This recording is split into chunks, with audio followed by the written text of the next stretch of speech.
dude. Raul, Yep. welcome to the show, man. Thanks for having me. Yeah, I'm excited. We're going to sit down and get to know you. You did a long time in law enforcement. Yep. 30 years. 30 years. And so I want to get into that and then what you're doing now in training and Okay. helping law enforcement, security, doing all that good stuff you transitioned into. So let's just kick this right off of where are you from? I am from Idaho. Burley, Idaho is where I grew up. Small town. Born and raised? Born and raised, man. Burley, Idaho. Yep. Small farming community. Oh, yeah. Just down by Twin Falls area. It's a really cool area. Yeah. They just had the tactical games there, didn't they? They did. It was in Rupert, actually. Rupert, yeah. We went down to it. I brought the vehicle there for a little bit, and so that was the first tactical games I've been to. Yeah, I've been wanting to go to that for a long time, but it just seems like, I don't know if it's just my age or what, I'm constantly battling injuries. Oh, yeah. Last year it was my shoulder. This year I got a torn labrum in my hip. So How the hell did you tear a labrum in your hip? I don't know. I think I was doing sprints in the backyard, practicing for some USPSA pistol stuff. Okay. And I think that's what did it. All right. Not warming up enough. It seems They're like- really cool. Yeah. They're cool. I would definitely. It's not my cup of tea at this stage of my life. I looked at everybody, and I'm not a glutton for destroying my body and Yeah. that. But I mean, Must not be for me either because I keep getting hurt. right? It's a sign. You got to read the signs. No, it looked like a lot of fun. So Burley, Idaho. Yeah. It was How a was- good place to grow up, man. How was that? Why? It was just, I grew up in the 80s, and, we all, Best time. those of us from that era always say the 80s are the best time to grow up. Yep. We were the latchkey kids, and, small town, you get to know, all your neighbors, your friends, working on farms, things like that. Yeah. And teenage years were just good, man. You're out hanging out with your buddies, and you're just gone all day. There was no phones, there was no iPads, there was none of that kind of The stuff. good old, So- the last era of the good old days. yeah, so you just had a lot of conversations. You learned how to talk to people. For sure. That's kind of how I grew up I grew up in a village in upstate New York. So, I mean, that's, I love having those conversations because I was just the last guy we had on, we talked about the last good era of the military, and I referred to it like we were the last good era of military guys, like the whole 80s, Yeah. early 80s, the 90s kids, but like we were the last good age of the military side of things too, because everything, just like, our kids have grown up, everything's changed so much. Yeah, it was great. I look back on those times, and if you weren't just hanging out with your buddies, in town, either before you had your driver's license, we're riding our Riding BMX bikes, bikes. yep. Had a Predator, or everybody had some type of bike like that, red lines, and Dude, this is so funny. I just bought my daughter a new bike yesterday, which I didn't realize how expensive damn bikes are these days. Well, the wife screwed up. I was like, she just outgrew her bike, and I was like, let's go get her new bike. And I was like, we'll just go to Walmart because she just thrashes everything. My wife's like, let's go to a bike store. I'm like, it's gonna be a lot more expensive there. Yeah. Anyways, $500 later, we walk out. But I told her, I'm like, you little shit. I had to work all winter, all spring into the summer, and I saved up to buy my first BMX bikes, and it was a Dyno GT Air. I was just having this conversation yesterday with my daughter. I'm like, you have no idea. That was my very first big purchase as like a kid in my life. I saved up for a BMX bike, and that's how we got around. That was life then. I mean, Yeah. you had the pegs on the back. Some of your buddies didn't have a bike, and you'd ride them around town, but that's how it was. We were just a crew of kids on bikes everywhere. yep, that's the way it was back then. I think every small town. And then your parents would just drive around until they found the yard full of bikes, and that's where they knew you were. Yep. And I was the same way. That was my first purchase. I grew up, told you earlier, we mentioned about first generation Mexican. My parents are both from Mexico. They came here in the 60s just as farm workers. Really? And so I grew up working on the farms, mostly out in the beet fields. You're out, thinning beets. We call it thinning beets because you're just you're basically just weeding, right? So I grew up, and that's how I purchased my first bicycle, is doing that. Mm-hmm. But that's how it was. Like I baled hay all summer. I threw bales all summer. Yeah. And that farmer would pay us during those days. I think it was Thousands, right?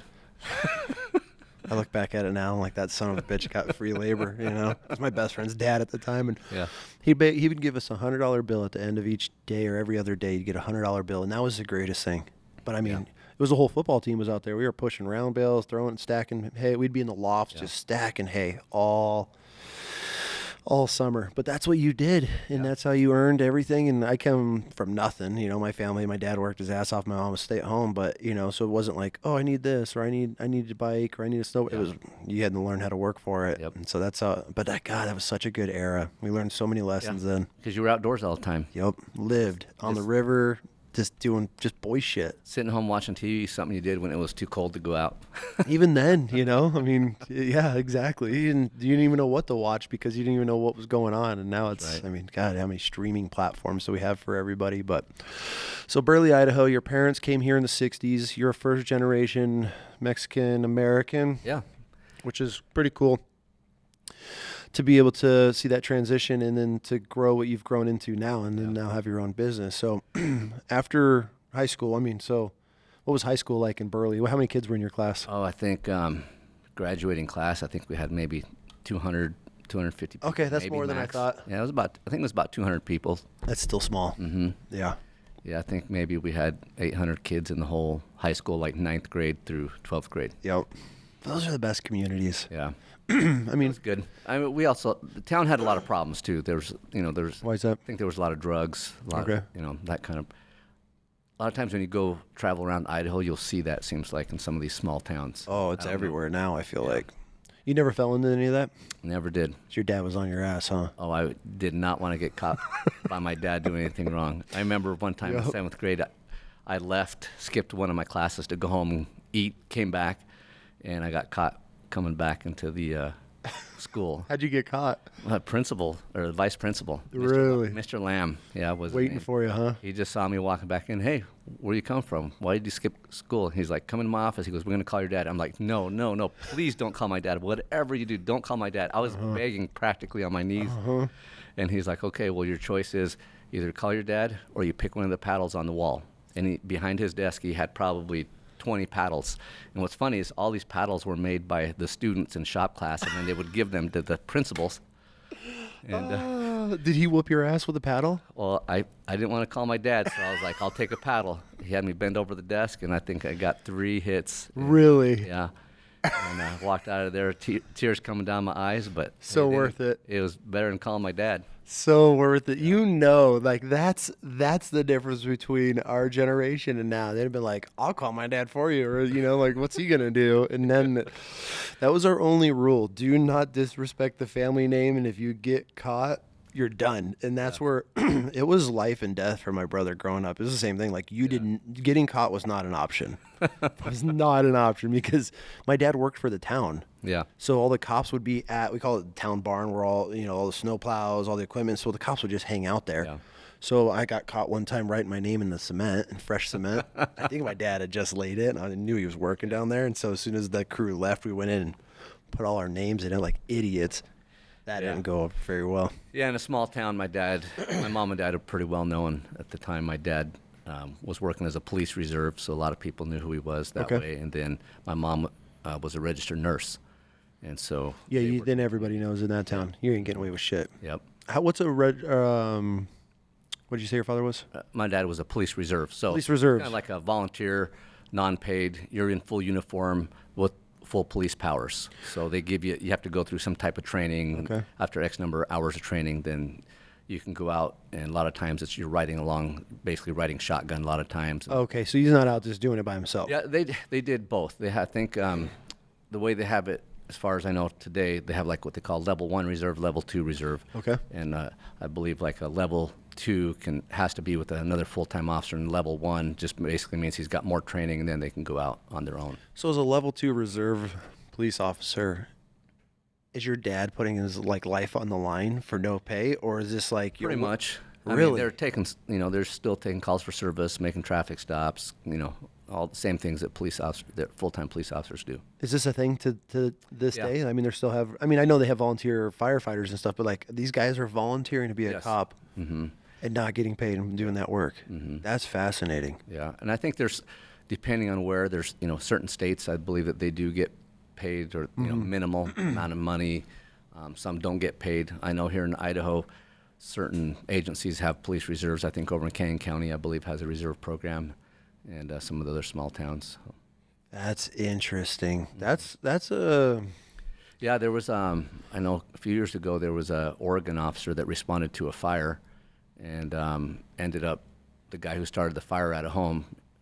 It was an arson thing, and he shot the officer as he rolled up, and he was a volunteer, reserve officer. So I couldn't even imagine going on a call like that, and you're just trying to help, and some asshole ends your life like that, and you're not even doing it for pay. Yeah, terrible. So you watched your dad go through this. So you got to hear some cool stories and see that. And so he's a farmer, a rancher at the same time, and then volunteering? Yeah, so my parents came over. They were farm laborers, right? And just work on farms. And eventually my dad stepped away from working the farms, started working for J.R. Simplot's at one of the plants there. And he actually moved up to where he was a supervisor over the area that made all the McDonald's fries. Really? Yeah. No So kidding. that was his full-time job. He was a police reserve, on the side. And then my mom decided she wanted to go to school. She became a registered nurse. And so my parents didn't even, my dad didn't speak any English when he came here. So did they come on work visas? Yes. And then eventually got their citizenship, or how did that work? Yeah, my dad came over. My dad had his paperwork. He was here legally. And then he went down to apply to get that police reserve position. They told him, hey, we can't hire you because you're not a U.S. citizen. So he went to night school, took all his classes that he needed to take, and then applied for citizenship and became a U.S. citizen. Really? Good for him. And then he went back and applied, and they hired him. And then my mom, she was born in Mexico, grew up in Texas, and I believe her parents were Americans, I believe. And then, but they became citizens, and Good for them. yeah, so they went from just being farm laborers for many, many years to being non-citizens to becoming American citizens, learning the language, and getting some pretty good jobs. But that's the American dream. Yeah. And I feel like right now it's such a shit show. We had a gentleman, his name was Cash, that was on, and he was from India, and he came here on a student visa, ended up getting a work visa, became very successful. Anyways, he was talking about just the crisis that's going on, and like how to do it the right way and go through the visas and to apply for your citizenship. He's like, it's against you. Yeah. He's like, you just come over and you get all the rights and Things are different for sure. Very frustrating. So but that's it. That's what I feel like what we were built on as far as this country is. And, we're so torn right now, and you see like, oh, all these illegals. That's all you talk about. It's like, that's what we're based on. Everybody here is from somewhere. Sure. But I love anybody that wants to come to this country, go through the process. It sucks because I have one of my really good buddies, his wife's from Africa. She's going through the process. It's a nightmare. Mm-hmm. Then to finally get it and then to become successful. I mean, what else is America built off of? Yeah, that's what it's about. That's what they call the American dream, right? Exactly. So, but it's getting harder and harder. Even if you're born here, it's getting harder and harder. 100%. To be 25 years old and trying to buy your first home. Oh, not at any age now. I mean, I couldn't even imagine buying a home right now with the interest rates and things like interest rates, prices have gone up. Ever since everybody started moving here from COVID, prices have just soared. So, yeah. That's a whole nother shit show. So you got to watch your dad be a volunteer cop, which obviously spurred my interest. Your interest. So after high school, did you go to college or did you go? I went to junior college. Okay. And then, but growing up, I saw my dad in uniform going out and working. We used to go to the local fair. My dad would be working there. Okay. And just a lot of his friends were police officers. Some of them were full-time police officers. A friend of mine, my dad's friend, one of his really good friends, Kevin Wynn, he was a state trooper. And he knew I wanted to go into law enforcement, so he'd take me on ride-alongs and things like that. In fact, I think he even come pick me up at school one day, and I skipped like last couple hours of school to go on a ride-along. Yeah, why not? So that just kind of spurred my interest in that. I had a lot of positive experiences with law enforcement, and so I just kind of decided, hey, that's what I want to do. But I kind of wanted to do it since I was a little kid. My mom always says that, even before I was old enough to speak, I was always pointing at cop cars. So really, so it was you knew it. So what age did you make the leap? I believe I was about 22 years old. Okay. Yep. I was 22 years old, and had been married. Had just recently gotten married. I think had been married just about 6 months, and my first position was working at a county jail. How was that? it was not the funnest experience. Why is that?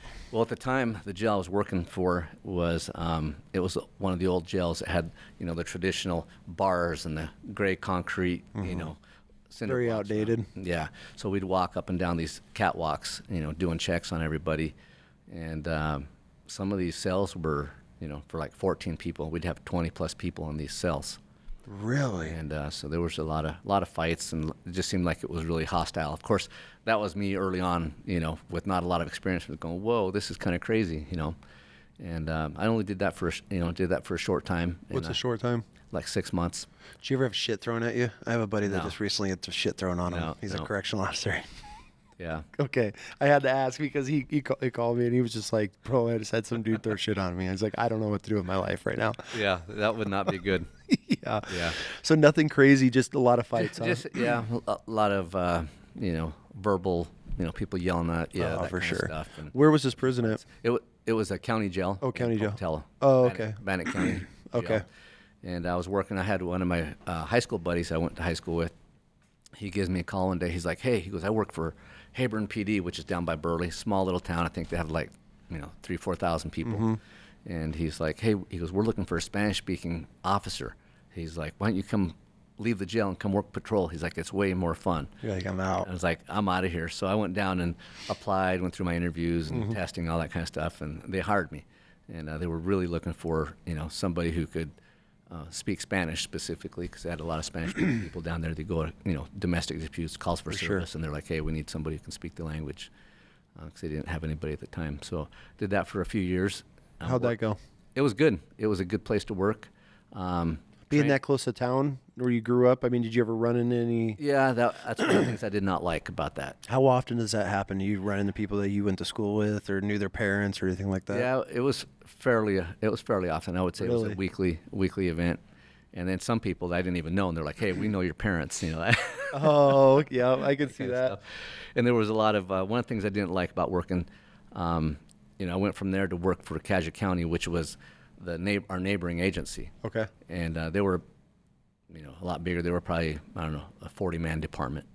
And we dispatched through them. And after being with Heyburn PD, the dispatch calls me and says, "Hey, the sheriff wants to speak with you." So I go over there, and the sheriff's, I'm on duty, and he's like, "Hey, we want you to come work for us. And we'll pay an extra, like, you know, $300-400 a month, take-home car, and, you know, all these better benefits, and you'll be busier." I was like, "Oh, cool," and I don't even have to move. So I ended up moving over there. How did that just lined up, huh? Yeah, it's just, I got recruited, so it's kind of a funny thing. And I think also being a Spanish speaker at the time really helped, because we have a lot of Spanish-speaking people down there. For sure. I mean, it's all crops, and Yeah. I mean that's why they're all there technically, right? I mean, a lot of Yeah. just a lot of field working and a lot of what beets, Yep. sugar beets, onions. I sugar. mean, every potato. I mean, there's a lot of. I mean, it's just Yeah, it's a big farming community, Yeah. community. All, you know, you go out in the county there, and it's just nothing but farms, just fields. farms and dairies. Yep. And but yeah, so you were asking about how often I run into people. Yeah, it became fairly often. It got to the point where, and the other aspect of it, not just running into people I knew, it's kind of funny. The Hispanic community there too. A lot of times they were just like, "Hey, you're like, you know, the Uncle Tom," right? So people like, "Oh, hey, you're one of us. What are you doing? You know, arresting us or writing us a ticket?" It was always like, "Hey, you got to give me a break, this and that." Did you ever? Did you ever hook them up? Dude, I give like 90% warnings to everybody. Good for so you. All right, all right. I gotta see what type of cop you are. I give like 90% warnings to everybody. I wish I find the 1% that does not give warnings every time. But yeah, so it got to the point where, you know, I really liked it. When I first started, I was like, you know, why do I need to go somewhere else? I should give back to my own community where I grew up. And then after, you know, several years, I started getting more and more of that kind of stuff. And there was, at times, it was just like, man, I need to go somewhere else. And my wife at the time also, she's like, hey, she wanted to move to a bigger city. Okay. And so combination of just her wanting to go to a bigger city, and I was like, I'm starting to get tired of running into people. You know, it wasn't every single day, but I didn't really like dealing with people that I grew up with, people that I knew, and I didn't like that aspect of constantly being told, hey, you're one of us, why don't you cut us a break? Or my wife even had a time where she was working in the hospital. She was a registered nurse as well. And she had this lady say, "Hey, we know who you are. We know who your husband is. You know, we know where you guys live." You know, while she's trying to treat family members of them. Yeah, you know? exactly. And so I got to the point where just like my wife's like, we need to try to go somewhere else, and then it just worked out. I had somebody else give me a call and kind of recruit me to go somewhere else, and I went to work for the Department of Energy at Idaho National Laboratories and worked on the SWAT team out there. Really? The Department of Energy. Why does the Department of Energy need a SWAT team? You got to protect all the light bulbs, man. Yeah. What do they got going on behind those closed doors? Yeah, the Department of Energy, they're in charge of protecting all our nuclear reactors around the country. Yep. And so all our nuclear reactors have to have, you know, some security. You guys are rolling deep. What kind of gear do you guys have? Oh, I mean, they have everything, you know, for personal carrying. At the time, we were carrying H&K P7s. Really? Yeah. Awesome gun. You know, You guys have that? we did at the time. They don't have that anymore. You remember the old ones that you had to squeeze the handgun? Yeah, we carried the H&K P7s, M13s. We were running CAR 15s at the time and MP5s. Yeah, that's a pretty legit lineup. Yeah. What were your vehicles like?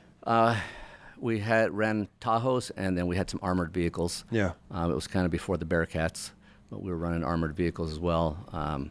You know, sometimes we'd run at night just with our thermal imagers on, and we'd just drive around at night. I mean, that's got to be pretty cool coming from Burley, Idaho. Now you're on a freaking SWAT team for. Yeah, I mean, they have the money. They have a lot of money. Yeah, so. they just print that. That's all. That's all government. Yeah, you know, we're running for sniper rifles. You know, running Barretts. Good Lord. They have. What? So your day to day when you're doing this, I mean, what does your day to day look like? I mean, obviously it's not like you're dealing with threats, but is it just training? Are you patrolling the area? Very defensive. You know, there's, you know, I can't get into everything, but pretty much there's a lot of perimeter work, escorts, that kind of thing. So, No kidding. Yeah. And how long did you do that for? Short time, less than 2 years. Why is that? And then at the time when I got hired, there was 13 of us, and like 6 people had been laid off that got hired with me. Really? And it was, they had, I believe, if I remember right, I think it was during the Clinton administration. And you know how that goes. When you got a Democrat in office versus Republican, Democrats usually start cut funding. Yep. And there was some funding that was cut, and so they were starting to lay people off. And when they did it by seniority, and seniority was according, if you got hired at the same time, it was by date of birth. And so I've never heard of them doing something like that. That's just the way they did it then. Like oldest stays on or youngest stays on? Yeah. I think it was oldest, I think. Yeah. So, anyway, so they started doing that, and I was like, I'm not going to wait around. You know, I had a For your call. wife and kid. I'm like, I'm not going to wait around to see if that happens. So I just started applying and got hired up here. But it was great because I still have those contacts to this day, guys that still work there. One of my good friends runs the team down there. Yeah. And, you know, it really worked out. We took, you know, once I got hired on with Ada County, we had the opportunity to take our whole team to train over there for a week with those guys. They provided a lot of free training for us, and those guys are really good at what they do. Oh, I'm sure they got a lot of time and money to be able to. A lot of money. To be able to shoot rounds downrange. Yeah. And that's how you just get better, you know. Yeah, their shooting level, you know, that's what I wish more law enforcement agencies would do, is they try to get the guys up to a certain level, shooting at a higher level before you can even start doing CQB or being the shoot house and that kind of stuff. And I see a lot of LE SWAT teams, law enforcement SWAT teams that, you know, some of their guys are probably not at the highest level shooters. And I'm like, well, you should probably get a little higher level in your shooting ability before you even do anything else. That should be the foundation for everything you do. Exactly. I've worked with it. I've talked on here about it when I've worked with a lot of law enforcement, you know, on contracts, going overseas and stuff like that. And it was mind-boggling of how horrible basic weapons handling skills were. Just basic procedures. I mean, like tap, rack, bang was just like mind-boggling to some of these guys. And, you know, coming from the military side, like that's just second nature. Like that's just beat into us, you know. But I've also seen, you know, we've cross-trained with some military units, and there are a lot of military guys too that aren't always at the highest level. Hell no, absolutely not. No. some of the worst people. I almost got killed by a reservist woman, a major on the range. Almost shot me 3 times before they kicked her off the range. Like she ND'd standing next to me 3 times. Like so. Trust me, I'm not picking on cops. Military are just as bad. A lot of times you think that somebody's SWAT, or if there's some kind of special operations unit in the military, that everybody's going to be at a super high level shooting, and even not always. In those units, you got like your top 10, 20%, their gun handling skills are just way above average. Then you got everybody kind of in between. Then you got like a 10% at the bottom that they just barely get by their quals every time. Even these special operations units, at least from the guys that I've seen. Yep, that is a fact. I mean, I've gone and showed up places where there were some special operations dudes, and I'm like, fuck, these dudes are gonna embarrass us today. And you see them shoot, I'm like, all right, we're good. Like, okay. Because I question myself, when you show up to how it is. You go to range and all these high-speed, low-drag dudes there. And I'm like, oh, God, like I'm going to embarrass myself. I haven't shot pistol in forever, And you get there and I start watching. I'm like, okay, we're good. Like, I could pick up with this. Like, I can make it. I'm not the greatest shot, but at least I'm not going to embarrass myself. Yeah. So, yeah, no, it's 100%. But what I'm trying to say with that is, like, I was surprised. Like, you would think, before knowing what I know now and helping law enforcement get training and the active duty guys, just straight as a kid, straight military, and then you grow up, dealing with cops. I thought like just they had this huge regiment and all these cops are very proficient in shooting. And then I'm working with them and I'm like, holy shit. The best quote I ever heard was from a guy named Mike Pannone. And he's like, man, he goes, people look at you when you're in uniform, whether you're military, law enforcement, and they see you carrying a gun. The general public thinks you're an expert with that gun. And he's like, you need to come as advertised. Mm-hmm. He's like, because that uniform is an advertisement. Come as advertised, make sure your skills are good. Yep, exactly. That is so true. It really is. Yeah. It really is. But I feel a lot of guys, it's not their fault, but just with obviously agencies not having the training, not being able to provide, have instructors to be able to even go out to some of these small units. I mean, you're from Burley, Idaho. I mean, it's not like you guys probably have a huge budget. Our training wasn't the greatest back then, No. With Ada County, I think it was pretty good, overall compared to other law enforcement agencies. One of the things I found over the last several years since we've been getting this big influx of guys coming from the big cities, guys are lateraling over, from big city agencies coming to the Treasure Valley. And I used to think, working with Ada County, we used to think, oh, the guys from the big cities, man, they must get all the training, And I'm talking to some of these guys and seeing how some of these guys shoot that lateral over from big agencies, it's not true. No. A lot of it is the opposite. Some of these guys tell me they don't have the greatest training. I've even seen some of them. We have to give them remedial training. Really? And I talked to a guy who told me he was working out here. He'd been here for a year, and he worked for LAPD for 11 years. He said in 1 year working for Ada County that he'd had more firearms training in that 1 year than he did 11 years with LAPD. That's sad. Yeah. Especially coming from LAPD or anywhere in California, I feel that those guys should have the biggest budgets out of, the majority. Obviously, you have Detroit and, we got those pockets in certain areas, but I feel like from San Francisco south, they should be they shouldn't have a budget. They should be able to get those guys all the training. But a lot of times we think it's just the big city cops that are in shootouts. There was an article in Police One not too long ago that talked about officers who were killed in line duty, and something like, I can't remember exactly, but it was in the 50th percentile. I think it was like 54, 55 percentile of the officers were killed outside of big city agencies. Really? In rural areas, yeah. Never even considered that. I feel like it would all just be big inner city cops just having to deal with just gangbangers all day. And yeah. And I think a lot of it, even around here, I've noticed that, we, like I said, we've had a lot of cops lateral over, and I've talked to several of them, and they say, oh, move here because it's safer. And then we're having officers getting shootings here, officers getting hurt. Ada County had an officer or a deputy who was shot and killed not too long ago, just a few months ago. I know of an officer who came from the West Coast. He was stabbed multiple times. We had another officer that was shot over in Star. South Ada County had a Meridian officer that came from the West Coast that got shot in both legs. He lost one of his legs or something, didn't he? I don't think so. I met a cop not too long ago that lost a leg. But so that stuff is happening here, and it seems like it's not uncommon to have police officers and shootouts in the Treasure Valley. Yeah. And it's, I was talking about earlier, I do this podcast where I interview some of these guys who've been in shootings here in the Treasure Valley, and several of these guys have had multiple shootings. So we're not immune here in Idaho. And we're definitely a pot of a mix diversity here, especially the last 5 years. I mean, everybody's fled from every direction to get here, and so you're bringing a lot of characters with that. So after you left the SWAT team, you came up here to Ada County. Correct. And how was that transition? Were you pretty excited about it? Yeah, I was excited to come up here. It was kind of where my wife wanted to move to, was here anyway, and so it kind of worked out that way for my wife that I was married to at the time. And then got hired here, I think after about a year or so. I tried out for the SWAT team, got on the SWAT team here. And SWAT here is a collateral duty. It's not a full-time thing that you do like some of the big cities. Yeah.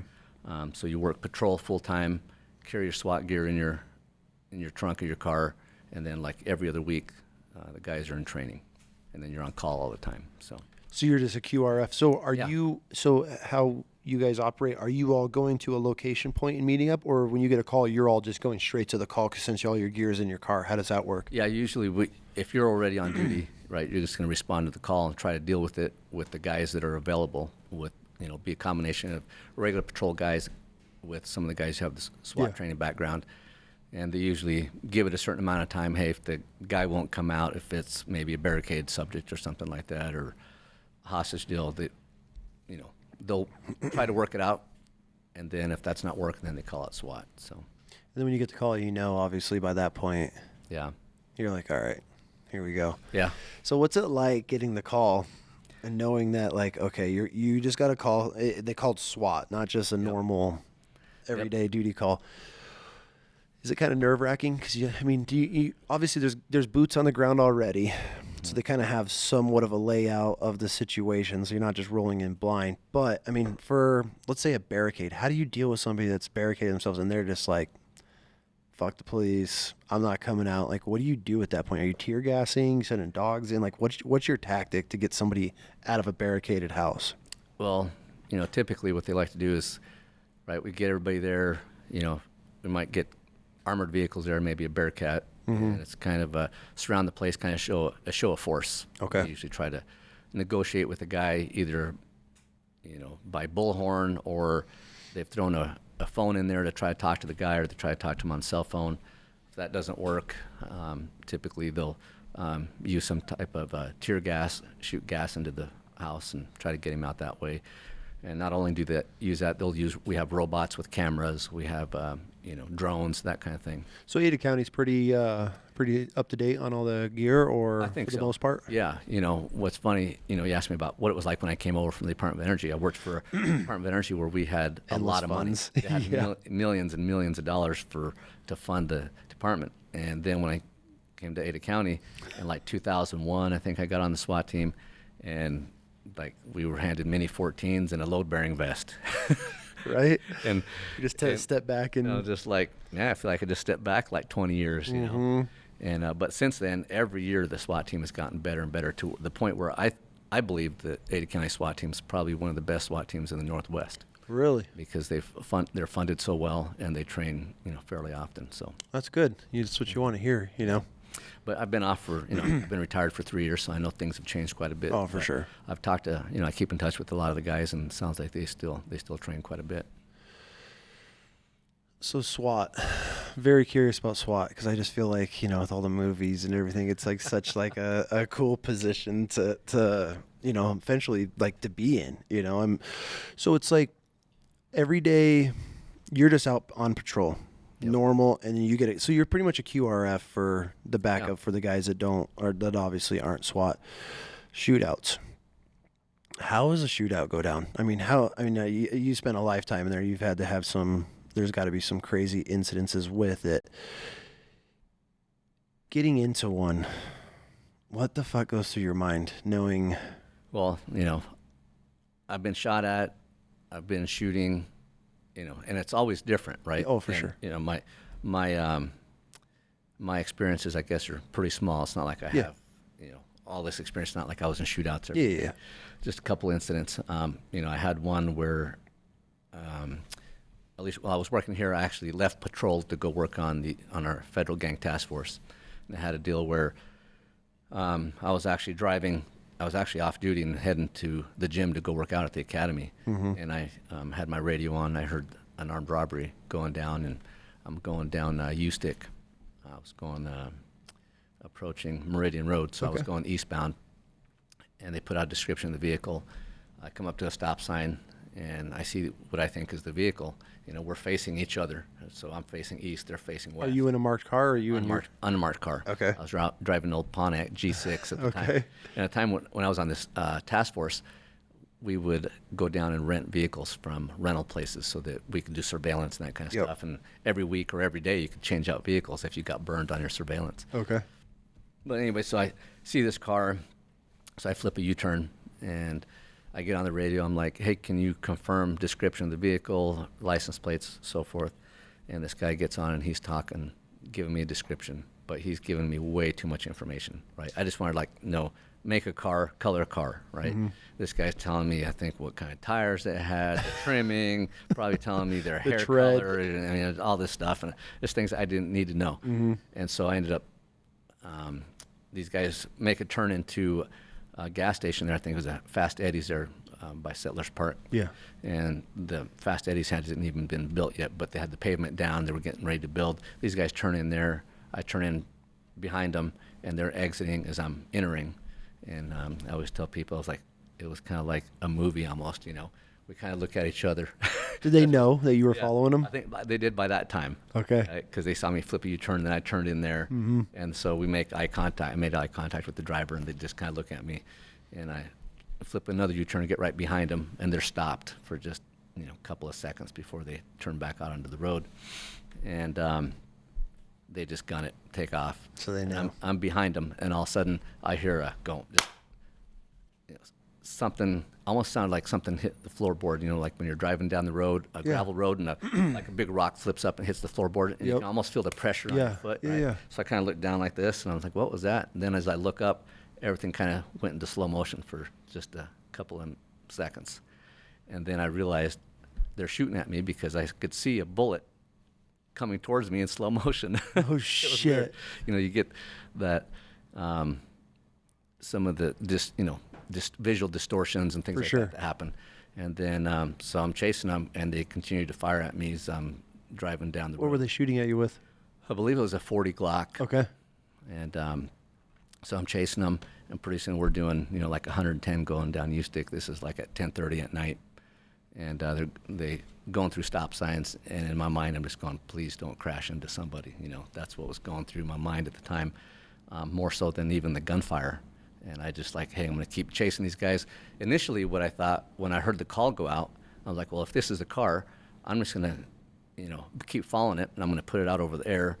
Patrol guys will get there, and I'll go to the gym and work out. And now you're in a full shootout. Yeah. So we're chasing these guys, and they continue on. They turn left down 10 Mile Road, and I saw a bunch of lights, cop car lights down the next mile. I think it's Cherry Lane. And so as soon as I saw the patrol guys got behind it, and I just stopped pursuing them. I didn't even have lights on my car. So all I had was a little visor light, flip down the visor, and there's like a little red and blue light, That's all I had. So I'm sure I was probably out of policy.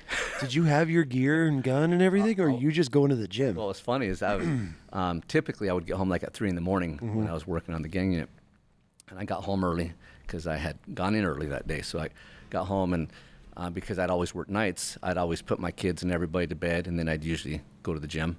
Okay. And so everybody was getting ready for bed. As soon as they all went to bed, I was like, I'm going to go to the gym. And I remember I had on my carbine and my full-size handgun and a backup gun sitting there. And I was like, oh, I better grab one. So I grabbed my backup gun. It was a Glock 26, I think, at the time. Really? And so, yeah, it's got like 12 rounds in it, But, yeah, so I didn't fire on them, but they chased me and fired a few rounds, hit my car. I believe it was about 6 times, I believe is what they fired. No kidding. Yeah. And they ended up catching these guys? Yeah. And then they ended up going east, continuing west. And they tried to make a turn there at Canada, and there was a canal there at the time, and they crashed into the canal. And what's funny is I was chasing these guys.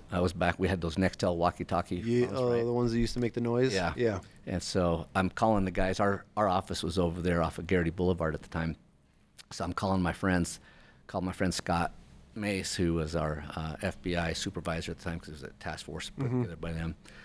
Calling me, I was like, hey, man, I'm chasing these guys, and they're shooting at me, And I kind of exaggerate sometimes. I'm kind of known for that a little bit. So they're in the background just kind of laughing. Yeah, dude, go back to bed kind of thing, And I'm like, no. They weren't believing you? No, they weren't. You're chasing dudes that are shooting at you, and these guys don't believe you. I'm on the Nextel phone. I'm like, hey, go to channel whatever. I don't even remember what channel we were on. And so they did, and they actually come out and help. Between them and the other patrol guys, they helped capture the guys. That's I think there was hilarious. four guys. What's funny about that is a few years later, I'm talking to this attorney, and he tells me, he goes, hey, do you know so-and-so? I don't even remember the guy's name at the time.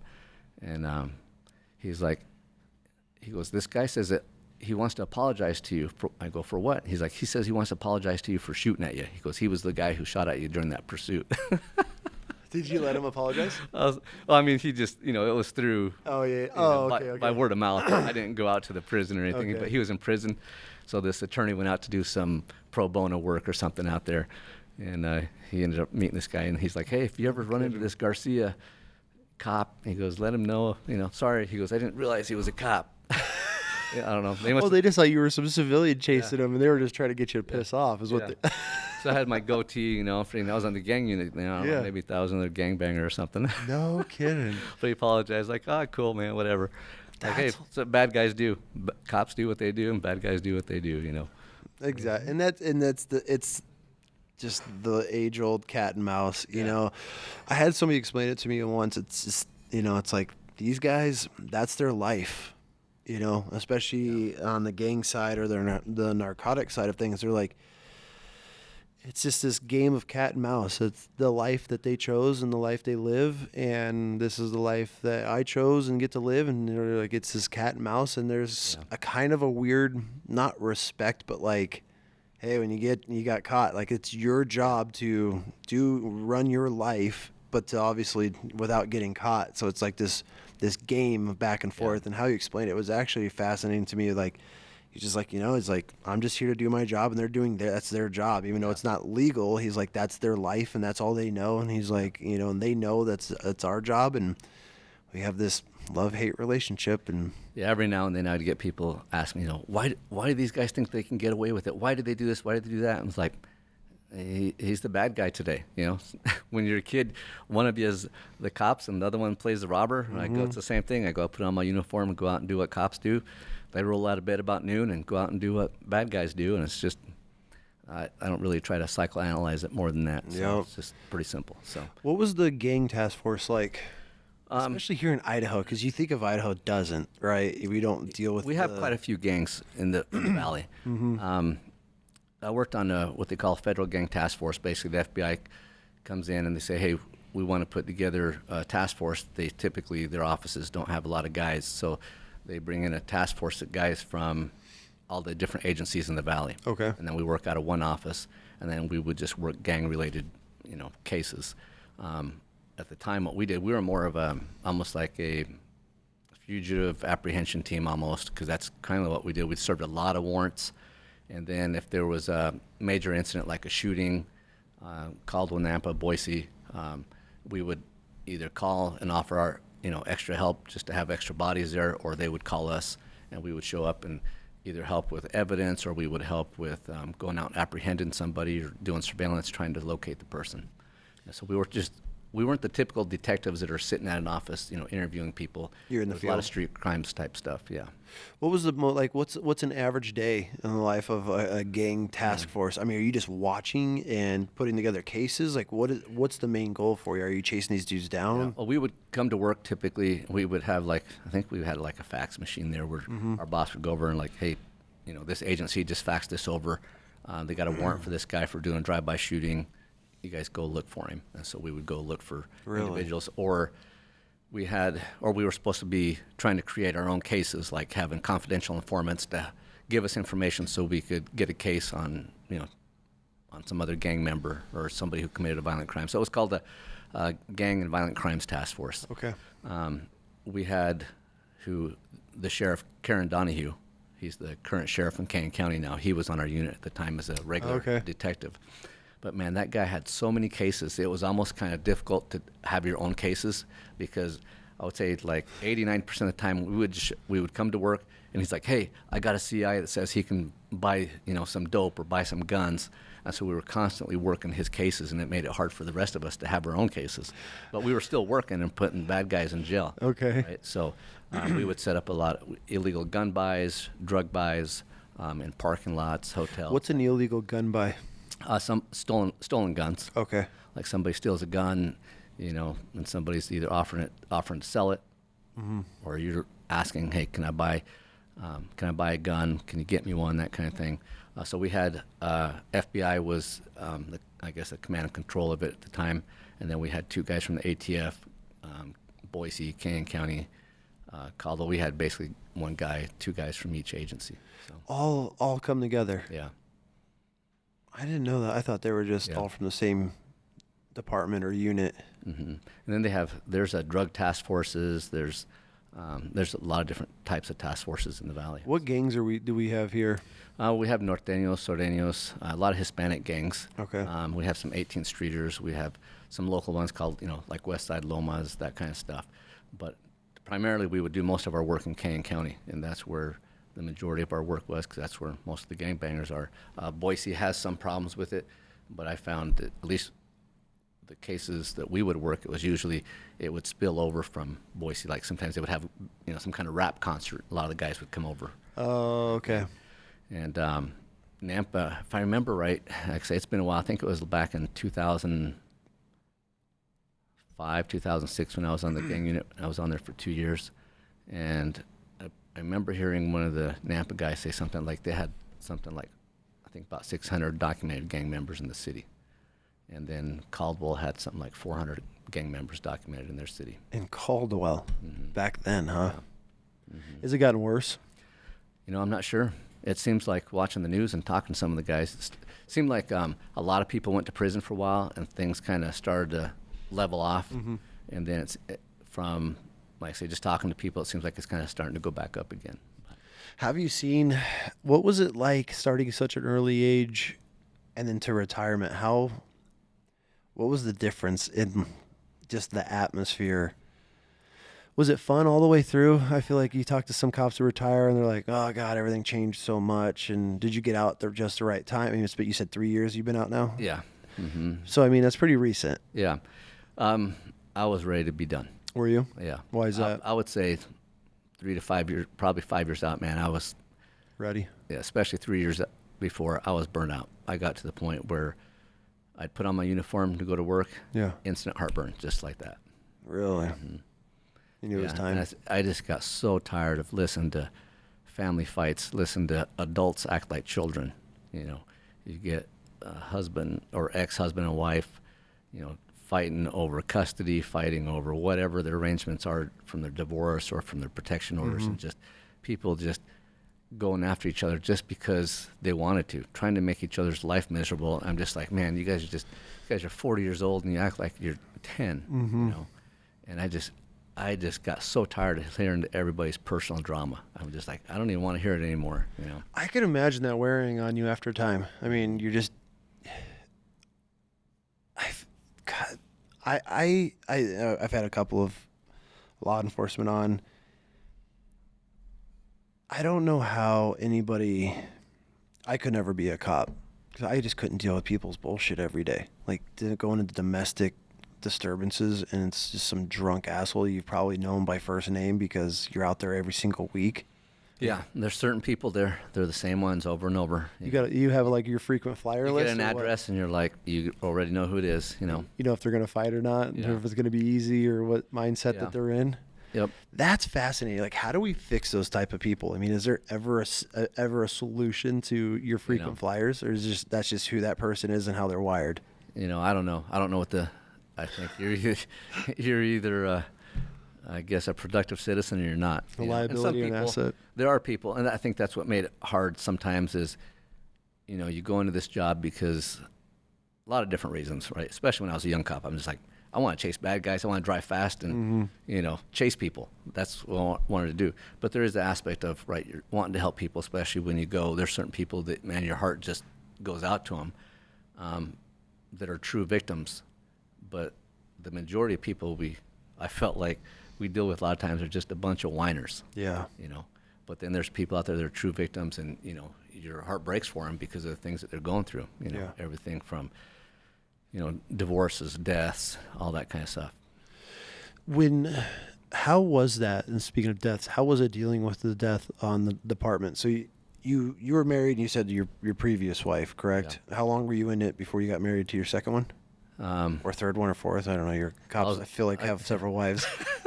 Yeah, that's pretty common. I heard somebody go, "Yeah, you're not a true cop until you've been divorced." But right. But no, I think now some of the newer cops, I think, are a lot better about trying to balance that work and family life. That I think my generation, we weren't very good at that. We were just like all work. Yeah. And I think that was probably, that was really negative to my marriage at the time, because I wanted to be at work all the time. On my days off, all I thought about was work. I can't wait to get back to work, at least the first half of my career. Yeah. And so that led to obviously a lot of time away, and yeah, you're just gone all the time. Yeah. You're gone, and there's almost unlimited overtime in law enforcement. Especially we got all these different divisions. You can go work overtime in jail. You can work transport division. You can work different parts of the county, north, south. You can work our contract cities.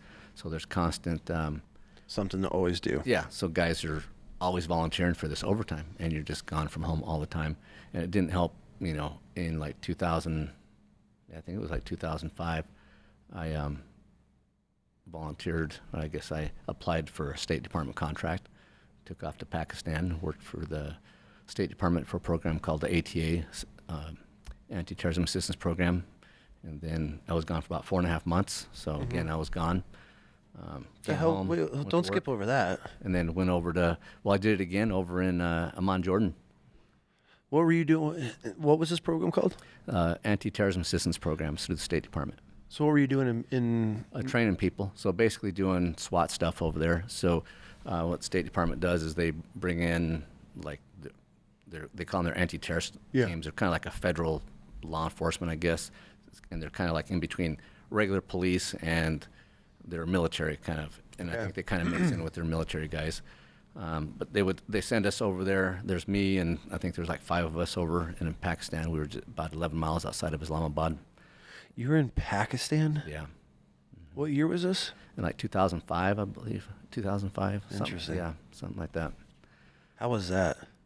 It's probably a culture shock, huh? It wasn't too bad, and especially back then I was still in the mindset of like, I just want to do something cool. Yeah. And I was like, is there something cooler than this? I'll volunteer for that too, And that's kind of the way I felt when I was younger. I think a lot of us are kind of adrenaline junkies when you're younger, But I was the same way, 100%. Like, that's how I'm wired. I'm going to take the wildest, craziest shit. But now I look back and I was like, that was dumb. Yeah, like, why would I go there? Yeah, I mean, it did nothing for my home life. It made it worse. Yeah, it made it worse. But I mean, that's what guys like us, I mean, I always kind of like joke with the wife and kids, like, I'll be on my deathbed one day and I'm going to have the biggest shit-eating grin on my face, because I know, like, I have lived. I have, I mean, everybody has regrets, but as far as life, like, I check so many boxes, and I'm like, cool. Like, I want to be that old man one day and be like, I don't want to look back and be like, man, I should have gone. I should have taken that job, And so I'm not saying I'm a yeser to everything, but like opportunities like that, I feel like I would have jumped on it in a heartbeat, just for the experience and the stories. Yeah. I look back on my career and I was like, man, I feel like I got to do some pretty cool things. Right. Everything from being a small town cop, to working for the Department of Energy, working on a team with lots of money, and I got some of the best training you can get, to working for the largest sheriff's office in the state of Idaho, going on some pretty cool calls, pursuits, chases, some shootings, to being a contractor over in Pakistan, different culture. Thing that helped me is like going to these other countries, though, is I feel like I'm kind of a chameleon a little bit. Have to be. There, people are like, oh, you're Pakistani. And then when I start speaking, they realize that I'm not. Well, they're like, oh, well, your parents must be from Pakistan. You grew up in the States, And anyway, so there's a lot of that. When I was in Amman, Jordan, people thought I was Jordanian. So. I mean, yeah, you don't look like the typical white boy going over there, but here you are. Well, what's funny is when we were coming back from Amman, Jordan, a couple of the white guys I was with, they go up to check in their baggage, and the guy's like, that'll be $300. And they're like, what? Like, yeah, if you want to check your luggage in, it's $300. And so they had to pay it, and they argued back and forth, but eventually they had to pay it. The next guy goes up, same thing, $300. They argue back and forth. It's like, if you want to take your baggage with you, $300. And I'm sure the guy's just pocketing that money, 100%. And another friend of mine and I go up there, my other friend, Pete, he's half Italian, half Mexican, and kind of dark complected. We walk up there, and, hey, Mr. Garcia, have a good day. Thanks for checking in your luggage. You're like, you motherfuckers. Yeah. Like, just cleaning house, yeah. Yeah, Pete and I were just like, we're good That's to go. hilarious. Yeah, you're like, Like, sorry, dude. sucks to suck. Yeah. That's hilarious. That's how it is, though. That's how it is everywhere. Yeah, so it was a good program. They would bring people to us, police officers, and we would train them. It was basically putting together a SWAT program for them. And it was What are you 6-week training? Program. So it was 6 weeks. Week 1, we would teach them Glock pistol. It was 5 days Glock pistol. Second week was M4 rifle. Okay. Third week, we would divide the class up. Half does explosive breaching, the other half does sniper operations. Really? Then they're brought back together. Then a week after that, and they're doing CQB in the shoot house. And then after that, they're doing scenario training with like Sims. And then after that, it's like planning operations. And then we're running them through scenarios at the end in the shoot house where they have to go out, set up an explosive breach, and then do the clearing, do a hostage rescue. That's pretty awesome. Yeah. And you got to go to Pakistan and Amman, Jordan to do this. Mm-hmm. Yep. And I'm there with guys that have other backgrounds. There's guys that were military guys only. There was guys that were cops. There was guys from the Department of Energy. Did you specialize in, like, what was your curriculum that you taught, or was it all of it? I mean, because obviously, you weren't probably doing too much explosives here in the States until you learned that. So what was your kind of your... Yeah, I was there for the sniper operations portion of it. Although, we all cross, everybody's kind of cross-trained a little bit. Yep. So you're helping with all the other classes. We're all helping each other. But then we have one guy who's the main instructor. So usually we'll have two guys. Like there was myself and another guy who was a Marine sniper, and the two of us were running the program. Really? Mm-hmm. That's pretty awesome. I never even knew that existed. Yeah, it's a pretty big worldwide program. I think, Interesting. if I remember right, it was like in something like 80 countries or something like that.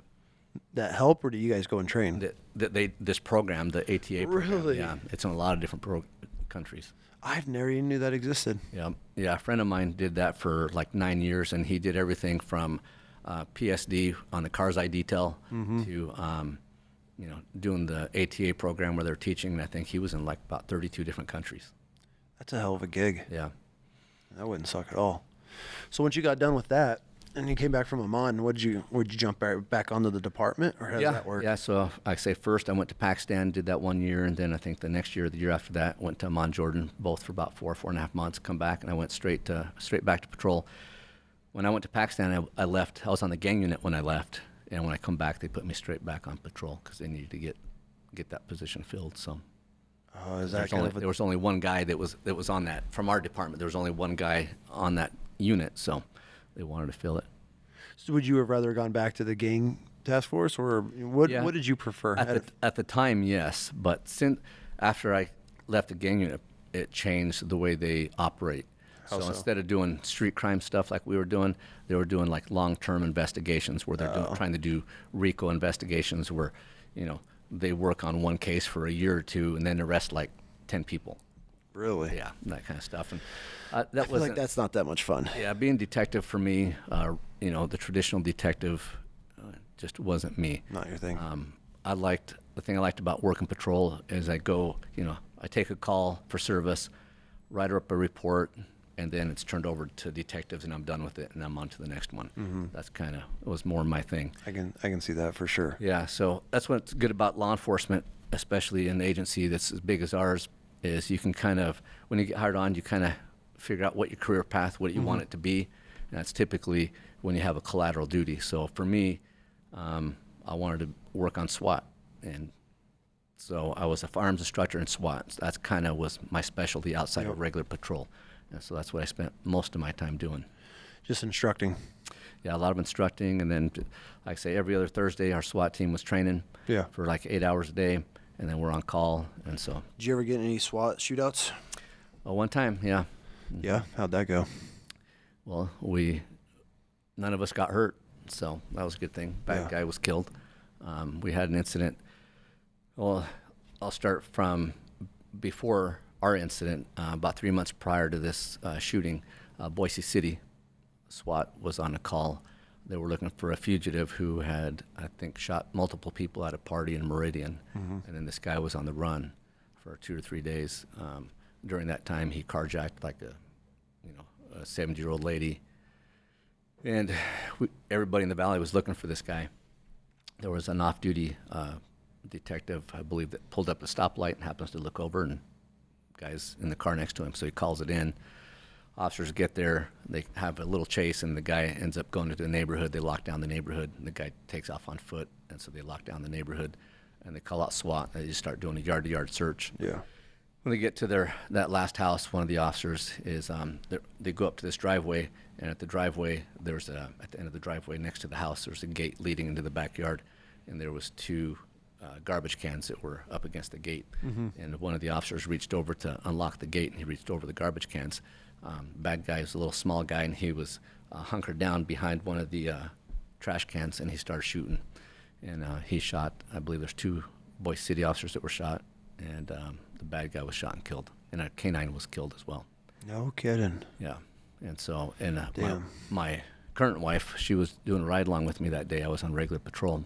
She's a cop too? No. Oh. She's just coming to kick it with you? Yeah. She just came out for All the right. day. We're just like, hey, come see how cool I am. Yeah, right. You're dating, trying to show off, like.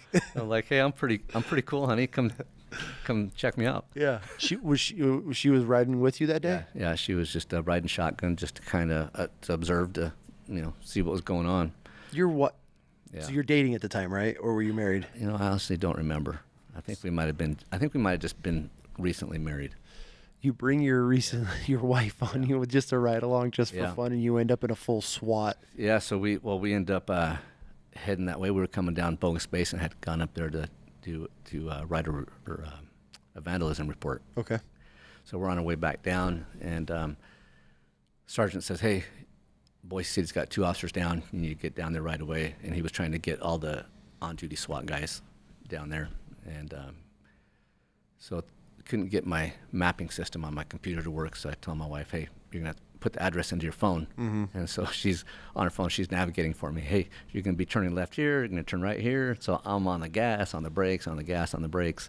And we finally, we pull up there, I slam it and park.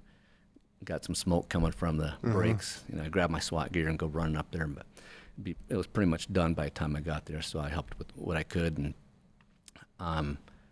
I tell that story just because it kind of leads into this other one. So my understanding for the shooting I'm going to talk about now is this guy in this next shooting, he was friends with the bad guy who got shot and killed in that first incident. Okay. And they were gang members. And I believe they were Northsiders, I'm not sure. But anyway, I was told they were gang members. And this guy was saying that he was going to get revenge on the police, and he had grenades, and he was going to throw grenades at the police. Okay. And there was actually confidential informants, from my understanding, that said that they had seen these grenades. So then it makes it real. Yeah. Okay. So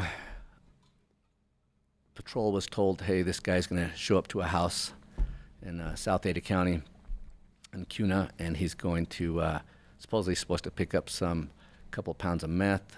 A couple pounds of meth? Yeah, that the drug cartel supposedly was delivering. So narcotics guys were watching the house. Then later they told patrol guys, hey, we're not watching the house right now, but if you guys see this vehicle, see if you can put a stop on it. So one of our patrol guys, Sonny, sees the vehicle.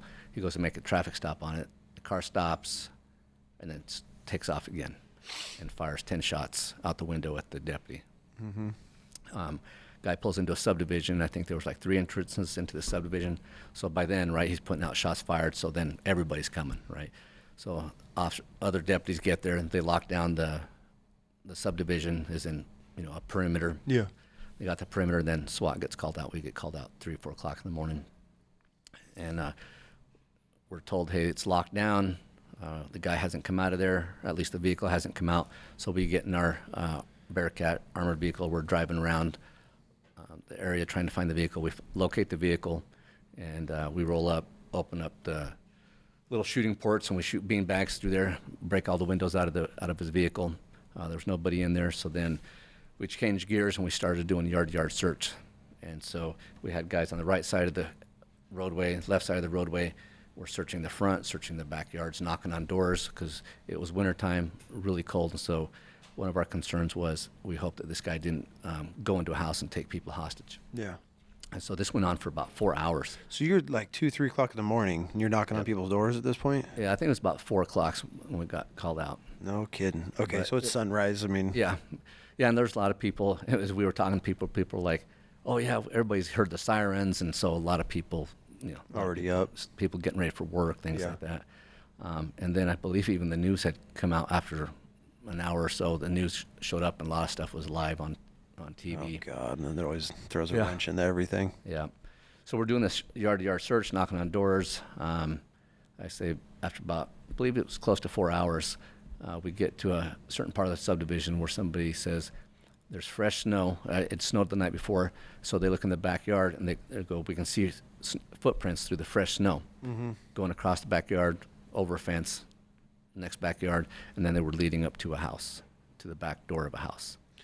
I mean, how much more evidence do you need Yeah. that that's your guy? Yeah, and at the time, everybody's pretty stressed out because we're like, man, this is pretty similar to the Boise shooting where the Boise officers got shot because they were doing a yard-to-yard search. And a lot of the guys were pretty stressed out. A lot of guys are like, this is going to end in a shooting. And everybody was just hoping that no one was going to get shot as far as the officers, right? Yeah. And so one of the deputies tells me, he's in the backyard, I'm in the front of this house. He's like, hey, I tell him I'm going to go to the front door, knock on the door. This gentleman comes to the door, and he's got 2 young kids, look like they're probably 6, 7 years old, comes to the door. And I tell him, hey, we're here because this fugitive. And he's like, yeah, I'm aware of that. He goes, my wife went to work about 30 minutes ago. She told me you guys are out there. He goes, and I'm now watching it on TV. And he goes, I got my gun here. And I go, okay. I go, we just want to make sure there's nobody in your house. I go, because the tracks are leading to your back door. And he assured me that there was nobody there. So I let the deputy, get on the radio, and I was like, hey, he says there's nobody in the house. They're all okay. And the deputy in the back says, he's in the house unless an effing UFO picked him up. Something to that effect. He's Really? like, he goes, he's in that house. I mean, where do the tracks? Yeah. Everything you need to know. I mean, the tracks lead up to the door, and if there's not a set going away. Yeah, so while I'm talking, the guy closes the door, and I let him close the door. And then I knock on the door again. I go, hey, we need to have you exit your house. I go, we need to make sure there's nobody in there. I go, we can't have you in there with your kids if this guy's in there. So he goes to the neighbor's house, and we put our robot in there. The robot goes around with the camera, and the only place the robot couldn't see was into the garage, the door leading into the garage from the house. And so our plan is because the guy supposedly had grenades, we're like, well, we're not going to go up there if he does have grenades. So our plan was to get our explosive breachers there and put explosives on the garage door and blow it open. And so while we were waiting for them to get there, they hadn't got there yet. They had to go to the magazine and get their explosives. And Right? so- Yeah. It's not like you're just driving around with a trunk full of Yeah. it. Yeah, so anyway, we're kind of waiting. We had an armored vehicle in the front, armored vehicle in the back. And we started talking about contingencies. And we started thinking, well, there's a car in the garage. If the guy decides to leave our armored vehicle, my friend Denny, he's like, I'll ram the car if he tries to escape in the car. We're like, okay.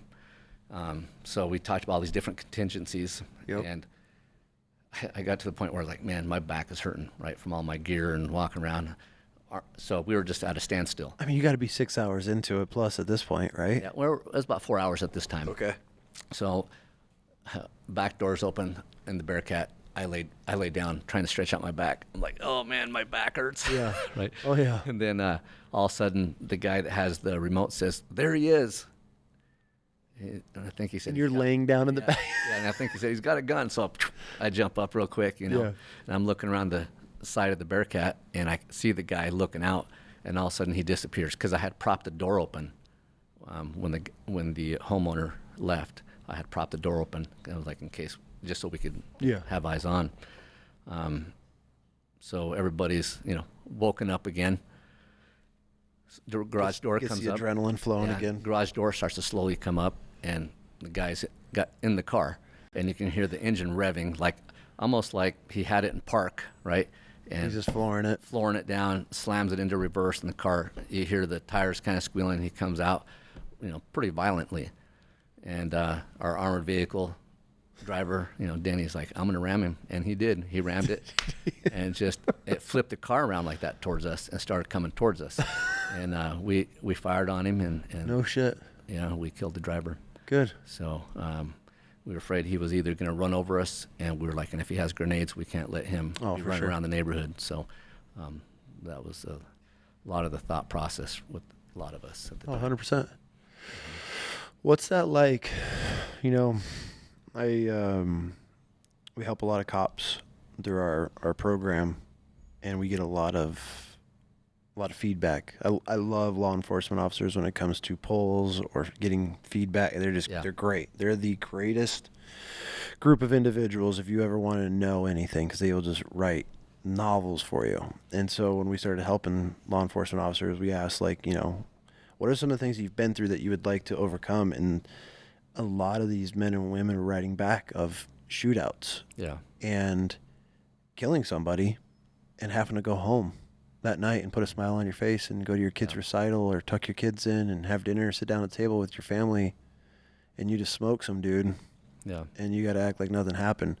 I think I never really considered it as a prior military or a veteran of that situation, you know, because when we're deployed. Sure. You know, even though I didn't have kids at the time, but like my wife was never like in my thoughts like that. Like anytime we did anything, I wasn't like, oh, I got to get home to her. Like she was never a thought of mine, right? When I was deployed. And I always said I didn't have kids, and I was much younger, and just, you know how it is. You just balls to the wall and want to go. But like, we read these cop stories, and it's rough for these guys and girls, because for us, we go back to the barracks, or we go back to, you know, our vehicles where we're just parked out of, and you get to talk about it, and you're laughing and joking or whatever the situation went through that day with whatever unit it was, but you're not having to process hugging your kids and helping tuck them in at night and things like that. Like, how does that affect a lot of law enforcement officers as far as you just killed somebody? I think it's different for everybody. For sure. And I think a lot of it has to do with your background growing up, whether you your belief in God, your, you know, were your parents in law enforcement, or the military, all that kind of stuff. For me, I would say it wasn't tough as far as I've never had a recurring dream, never had a recurring nightmare about anything I've ever done at work. Yep. And I think part of that is, like, right, you can go to the gym and get physically fit, get stronger. You go to the shooting range, you can get better at shooting. I mean, go out and practice room clearing, get better at tactics, that kind of stuff. But the mental aspect of it is, I think, some things that people don't talk about. I think to do this job, you need to be, you know, like a fireman. They learn everything there is to know about fire, about arson, all that kind of stuff. I think as a law enforcement officer, for me, I thought it was important to learn about violence, be a student of violence, and study violence. Interesting. And I think if you have that kind of mental aspect of it, I think it makes it a little easier. And I think that, and I think having a foundation, not that you have to be real religious, but at least have a foundation of like a higher power and, and that kind of thing. For sure. One of the things I do not like is I felt like at least there was a time period during law enforcement where I felt like they were almost telling people that they were going to have PTSD. I was like, well, that's weird, because I know several guys who have been in multiple shootings as police officers. They're maybe with, you know, they were in the military, And I know some guys, they keep volunteering to get to be deployed over and over and over. For sure. And they come back to work as a cop, and they might have 2 or 3 officer-involved shootings, and they're just fine. And like, what's the difference between them and other people who do have the PTSD? And I'm not saying it's bad. Yeah. I'm just saying I think there's some people that are, I guess, more made for the job, or at least that aspect, right? Because in law enforcement, there's so many different aspects of the job. Like some people, you say, dude, you're too much into SWAT and firearms. Right? But that is one aspect of it. But then there's the investigations. I mean, there's just so many different aspects of it. But that is what I felt like was my interest in my. That was your path, yeah. And I could see that. I mean, you talk to a detective, and they love the forensic side of things, and digging and research and all that. Then you have your guys that are out there just beating the pavement every day, and they want to go on every call, and that's what they live for. I mean, I guess when you break it down like that, there's so many different avenues you can go in law enforcement world. Before I was even a police officer, I was back in the day. They used to have this company called Tactical Edge, and they would come out with videos. I remember watching when I was like 18 years old, watching a video, a police training video where they interviewed like 3 different officers that were involved in shootings. And one was involved in a car wreck where he got burned, and it was about PTSD and dealing with PTSD. And I used to read magazines all the time that had to do with shootouts, and it talked about what guys did to prepare during the shootout, the aftermath, all that kind of stuff. So I was always reading that kind of stuff. And so I feel like, at least for me personally, when I was involved with certain aspects of my career that had to do with that, it made it easier, like I say. And I know it's different for everybody, so I don't fault anybody. I'm not saying that it's bad that they have PTSD or some kind of stress-related deal. I'm just saying that's just what I did for me. And I think if guys would prepare more that way, that it might make things a little bit easier for them. Do you think that falls on the individual or the department? A little bit of both. A little bit of both. I think, even the academies, I don't think prepare the guys enough, whether it's in-house academy, state academies. I would like to, if it was me, right, because sometimes I've seen shootings, you see all this body cam footage nowadays on YouTube where police officers involved in shootouts and fights and things like that. Some of that shit is painful. Some of it is you see guys not react very well, but I think some of the shootings, some people are maybe overreacting, almost like that cornered cat, right? Because I think they don't have the confidence in their own ability.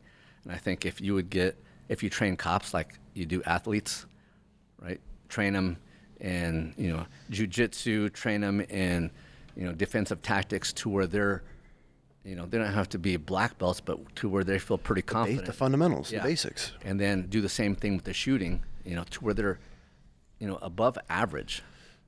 And then when they're on calls for service, they don't overreact or, even underreact, because they have the confidence to go hands-on with somebody. You take the guy that had the acorn fall in the car and freaking does a combat roll and pulls his pistol out and just starts ripping rounds. I mean, that's a prime example of an experienced, level-headed law enforcement officer who would have just probably looked at him and like, okay, that was an acorn falling in the tree. But then you get a guy that's so on edge like that. Yeah. I feel like that's happening more and more. I don't know if it's because of the body cams now are such an important thing to save your ass. Yeah, I mean, because body cams probably, but there's I say it's different for everybody, and every shooting's differently. Like mine are probably easy compared to somebody. I haven't had to, stab anybody. My shots weren't, contact shots. I didn't have any of my coworkers killed. I didn't, don't have that survivor's guilt because I've never had to go through, never had an incident like that. So every incident's different. So some I can see, I'm like, man, if I would have went through that, sometimes I wonder, it's like, man, would I have dealt with it as well as, I did with some of this other stuff that I've seen. Yeah. And then there's a day-to-day stuff, just like going to car wrecks, fatal car wrecks. I was just going to ask you that. Yeah. And you have kids now? I do. Did that ever, that was my biggest thing. Like, I can't do kids. Yeah. And I know a lot of people, a lot of the cops that have emailed us or things, a lot of it is kid related, accidents.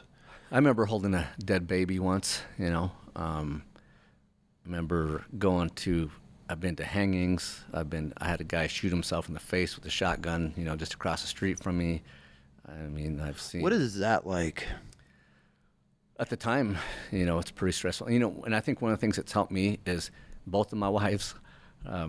I was able to go home and talk to them. I know some guys, they don't talk to their wives. Do you think that helps at all? I think so. For me, it's like I could go home. My first wife would say she was a registered nurse and she'd worked in emergency rooms and things like that. So that was talk at the dinner table, good or bad.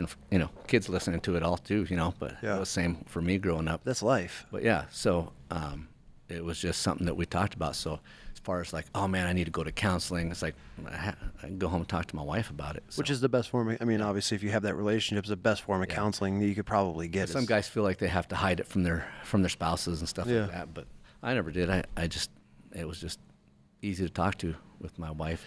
And it's so funny because one of the episodes that just came out, we talked about that, and I referred to this clip of Dana White, talking about how men don't share their feelings and all that stuff, and I said it, and I'm like, it's funny because I've worked with guys that lost their whole unit, and the only way they've been able to cope is to be able to talk to that. So that kind of like solidifies like you being able to go home and talk about your day and express it and get it out there. It's out, right? You're not bottling it anymore. Yeah, it's no different than any other day.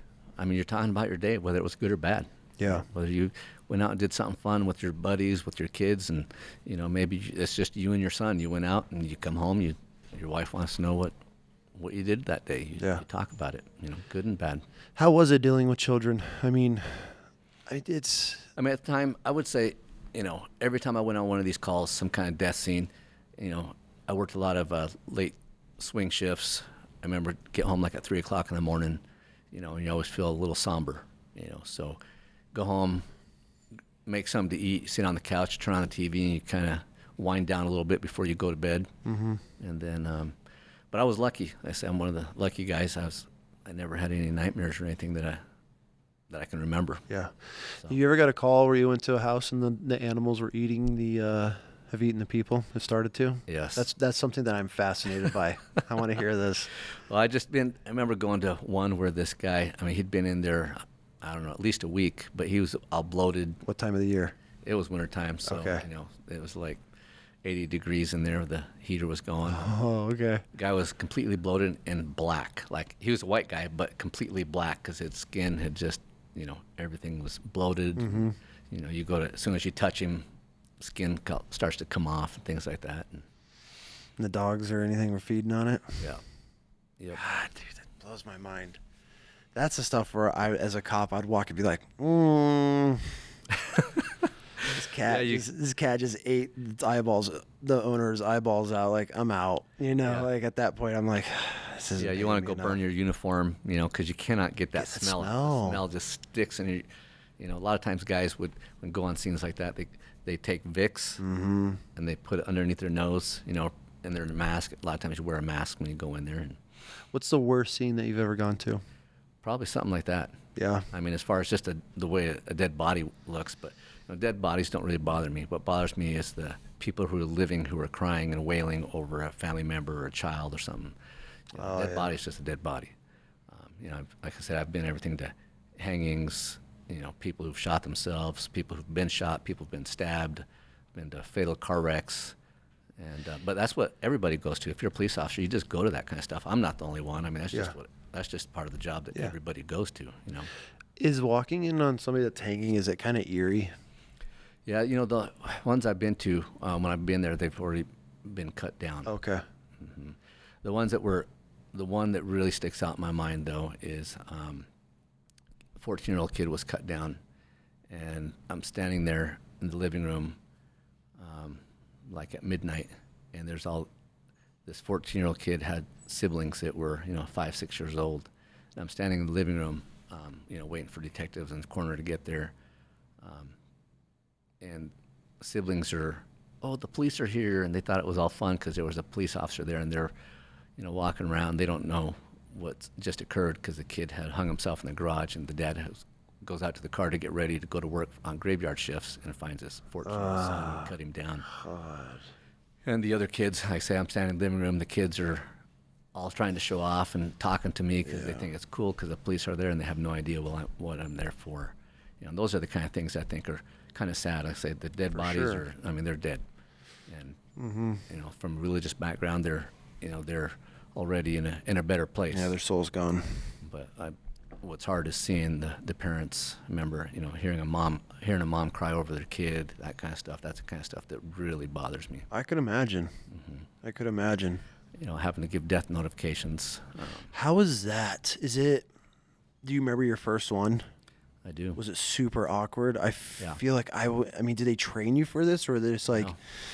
I had hey, no buddy, training in here, that. Yeah, so they just send you off to go. I just remember it wasn't even anything that happened in our jurisdiction. It happened in another jurisdiction, and I believe it was the state police go, hey, can you send a deputy over to do a death notification for us? And I'm just like, I don't know. I don't even know anything about this case, but it was a vehicle accident.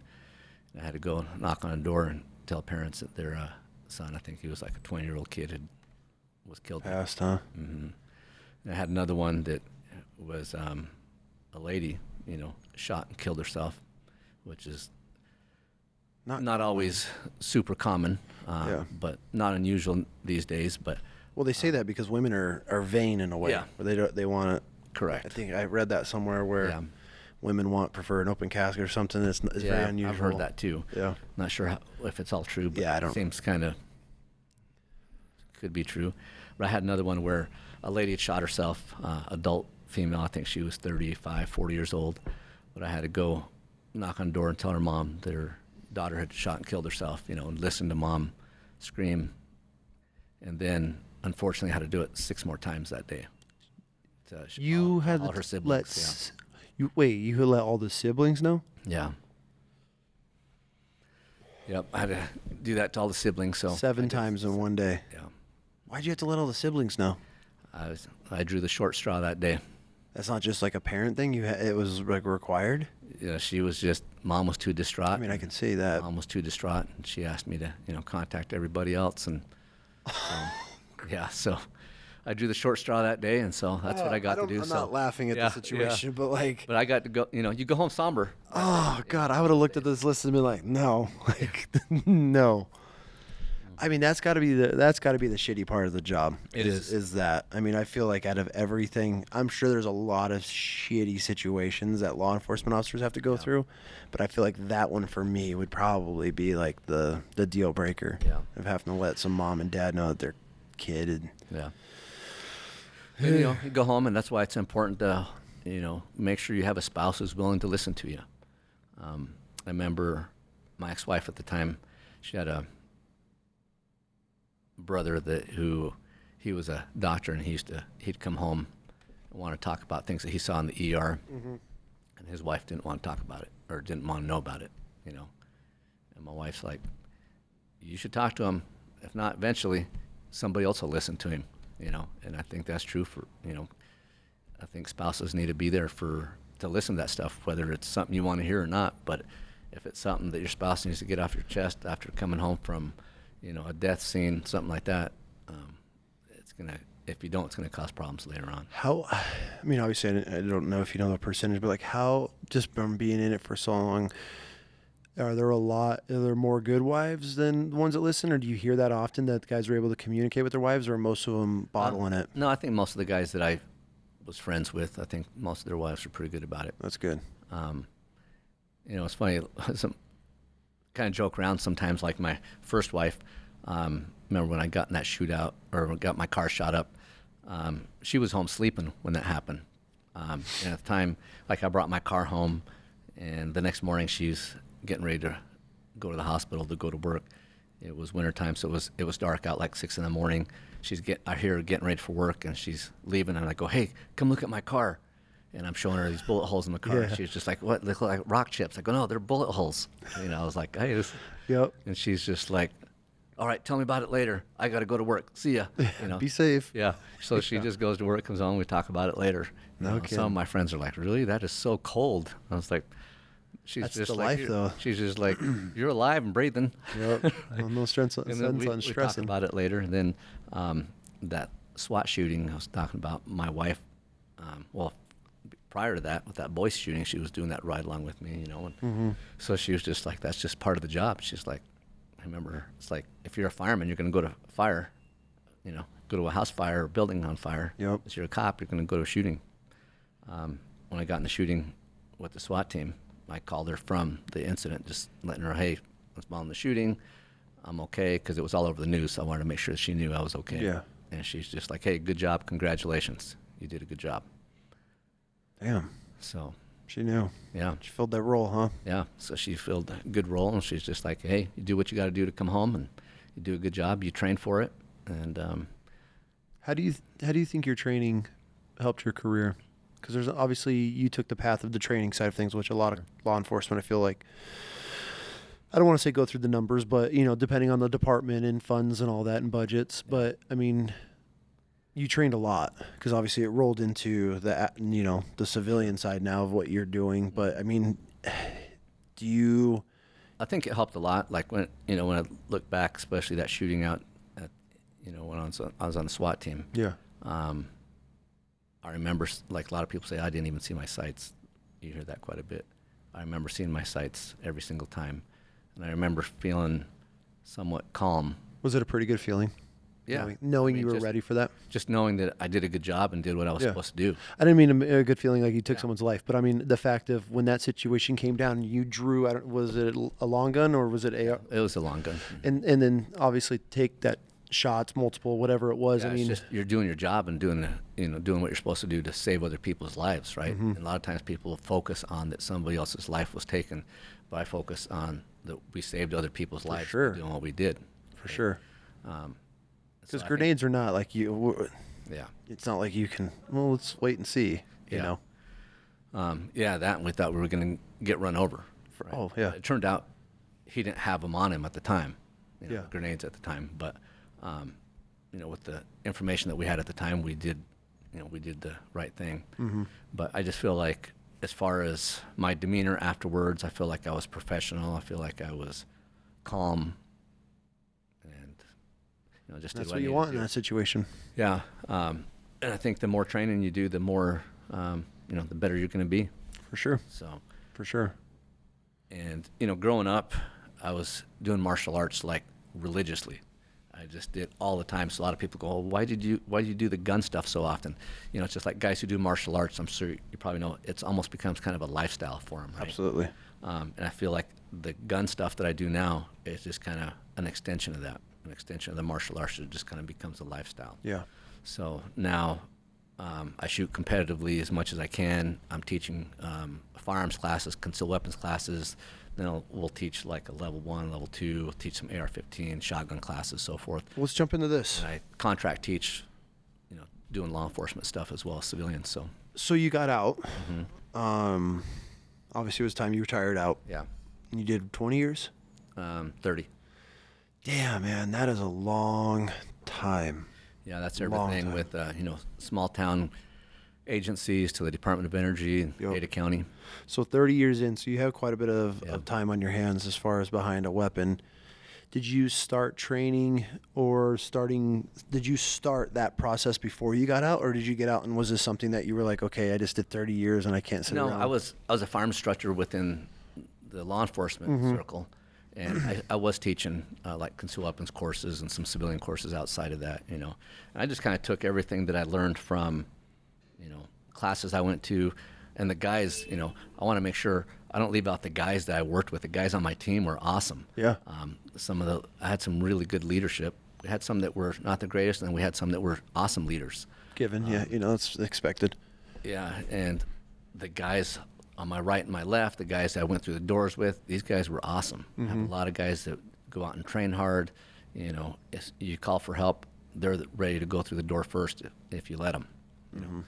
And so I had a lot of good leadership. My buddy Carl, he was our team leader when I left, and he brought it up to a certain level. Then previous leadership, we had a guy named Kevin Whitmus. He brought it up to another level. Between him and Carl Olson, we got our team up to where it should be, Yeah. continually moving forward. And so I was able to learn a lot of things from these guys. That's good. And then that transitioned you to the civilian world to doing what you're doing now. Yeah. So you have a company, it's called 1032. 1032, where's that from? 1032 is old police code that means man with a gun. Okay. So we don't really use that much anymore. That's pretty creative. I like that. Yeah, they now we just kind of use plain language. I think there's about 4 or 5 codes that they use. but now they pretty much just use plain language. It used to be like dispatch would say, hey, respond to this park for male subject who's 1032, male with a gun. And so I thought, well, I'll use a 10 code. Why not? Yeah, I like it. So you decide to get out and then to start providing, obviously, services back to law enforcement, civilians, and everything along that route, correct? Correct. So let's break it down, man. I mean, obviously, if let's say I'm a brand new shooter, you're providing courses. I mean, you said you had different tiers. What are you offering? Well, a lot of times people will call and say, hey, do you have anything more basic than the enhanced concealed carry? Because they hear the word enhanced and they think it's advanced level. Okay. And all that means is, years ago, Idaho used to have what they called a basic concealed carry permit. And it was just, you had to go to an instructor and he could lecture you for, 20 minutes and sign you off, and you go out and apply for your permit. Okay. And after several years, other states, when it came to reciprocity, which means they would accept Idaho's permit, other agencies started saying after a while, well, you're going to have to up your requirements in order for us to be able to accept your permit. Makes sense. You sense. have to have live fire shooting. So they added that to it. So then they call that the enhanced permit. Okay. So enhanced doesn't mean has nothing to do with a skill level. Just means they have shooting involved with it, basically. So it's still a basic course. Yeah, so it is the most basic. Advanced. I guess that's my point. It's the most basic course you can take, because we talk about gun safety in the classroom. It's usually 4 hours classroom, 4 hours on the shooting range. Okay. We talk about just basic gun safety. We talk about self-defense shooting. We talk about the law, the legal aspects of it, where you can carry, because even though you have a permit, you're still restricted on certain places that you cannot carry your gun. And then we talk about the legal aspects of deadly force, when you can shoot, when you can't shoot. We talk about Idaho statutes and so forth. Then we go out to the range and we do just some basic shooting. We only shoot like 100 rounds. Idaho statute says you got to shoot 98 rounds. When we get out there, I treat everybody, whether they're new or not, as if they're a new shooter. It's geared towards someone who's never shot a gun before. Yep. So we teach them the grip, we teach them, sight picture, trigger control, that kind of stuff, and we just do a lot of slow fire shooting mostly. And they're, the last 30 rounds we'll do some rapid fire shooting or whatever, but it's mostly teaching them basic fundamentals, make sure they can shoot a group. What are you seeing right now with this, like in the last year or two? There's a lot of changes in the world.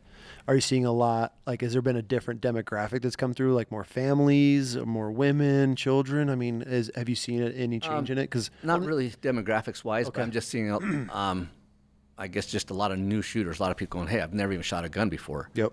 And so that's a lot of it with a lot of the people moving here from big cities saying For sure. They've never. I had a guy on my last class call me and say, hey, I want to sign my wife and I up. He goes, I don't really want to go to the class, but my wife thinks we need to have a gun in the home, so I'm just going through for her. And so we got halfway through the class, and he goes, I think I've changed my mind. I want a gun for myself now too. So Welcome to being a man. yeah. Well, my wife wants a gun, but I don't want one in the house. Like, Yeah, it's kind of funny. There's just so many people who've come here that are new to the area, and I think they're like, hey, well, I'm in Idaho. I should have a gun, right? Yeah, So I think people are trying to assimilate a little bit too. Tell me you're from California without telling me you're from California. Exactly. So, hey, job security, as long as they're moving here, you're going to have lots of clients, I guess. Yeah. Well, that's pretty good. So as far as advanced things, I mean, you got into you're in the 3-gun shoot, or you said 2-gun or 3-gun? I used to do a lot of 3-gunning Okay. back in the early 2000s. I used to shoot a lot, and then I got out of it. I got tendonitis really bad in my arm, so I quit shooting for 6-7 years. And then about a few years ago, I picked up shooting a pistol matches, which is USPSA, United States Practical Shooting Association. So I shoot about a dozen matches a year. Nice. And then between that, it's mostly handgun. On occasion, I'll go do a 2-gun match out in Parma. But between Nampa Rod and Gun Club, Gem County Rod and Gun Club up in Emmett, they have, they take turns, I guess, on different weekends having these matches. Oh, okay. And now they got you back into the swing of things? Yep. So I try to go out and shoot as many matches as I can. I'm going to try to hit one this Saturday. And Nice. so it's just a good time. A lot of people get intimidated by it. I try to get new people to come out, and they're intimidated. But I tell people it's just like a bowling league, man. It's no different than being a bowling league or a golfing league. It's just a bunch of guys getting together to go out and shoot, and you're trying to beat your buddy. Do you think that's the biggest turn off, or one of them, from getting into these styles? Is this intimidation, getting into these Yeah, I think sports so. or into it? Yeah, it's just like going to a new gym or doing anything new that you've never done before. Yeah.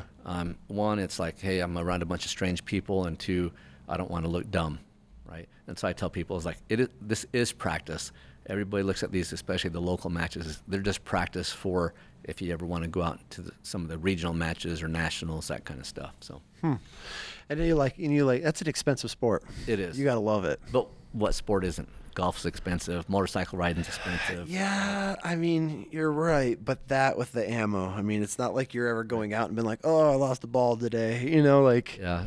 It's the gun's not the expensive part. It's feeding them, right? Exactly. The ammo. Yeah. It adds up quick. I'm buying ammo for about $210, $220 a case. Oh, okay. What's costing me? It's still pretty expensive. Yeah.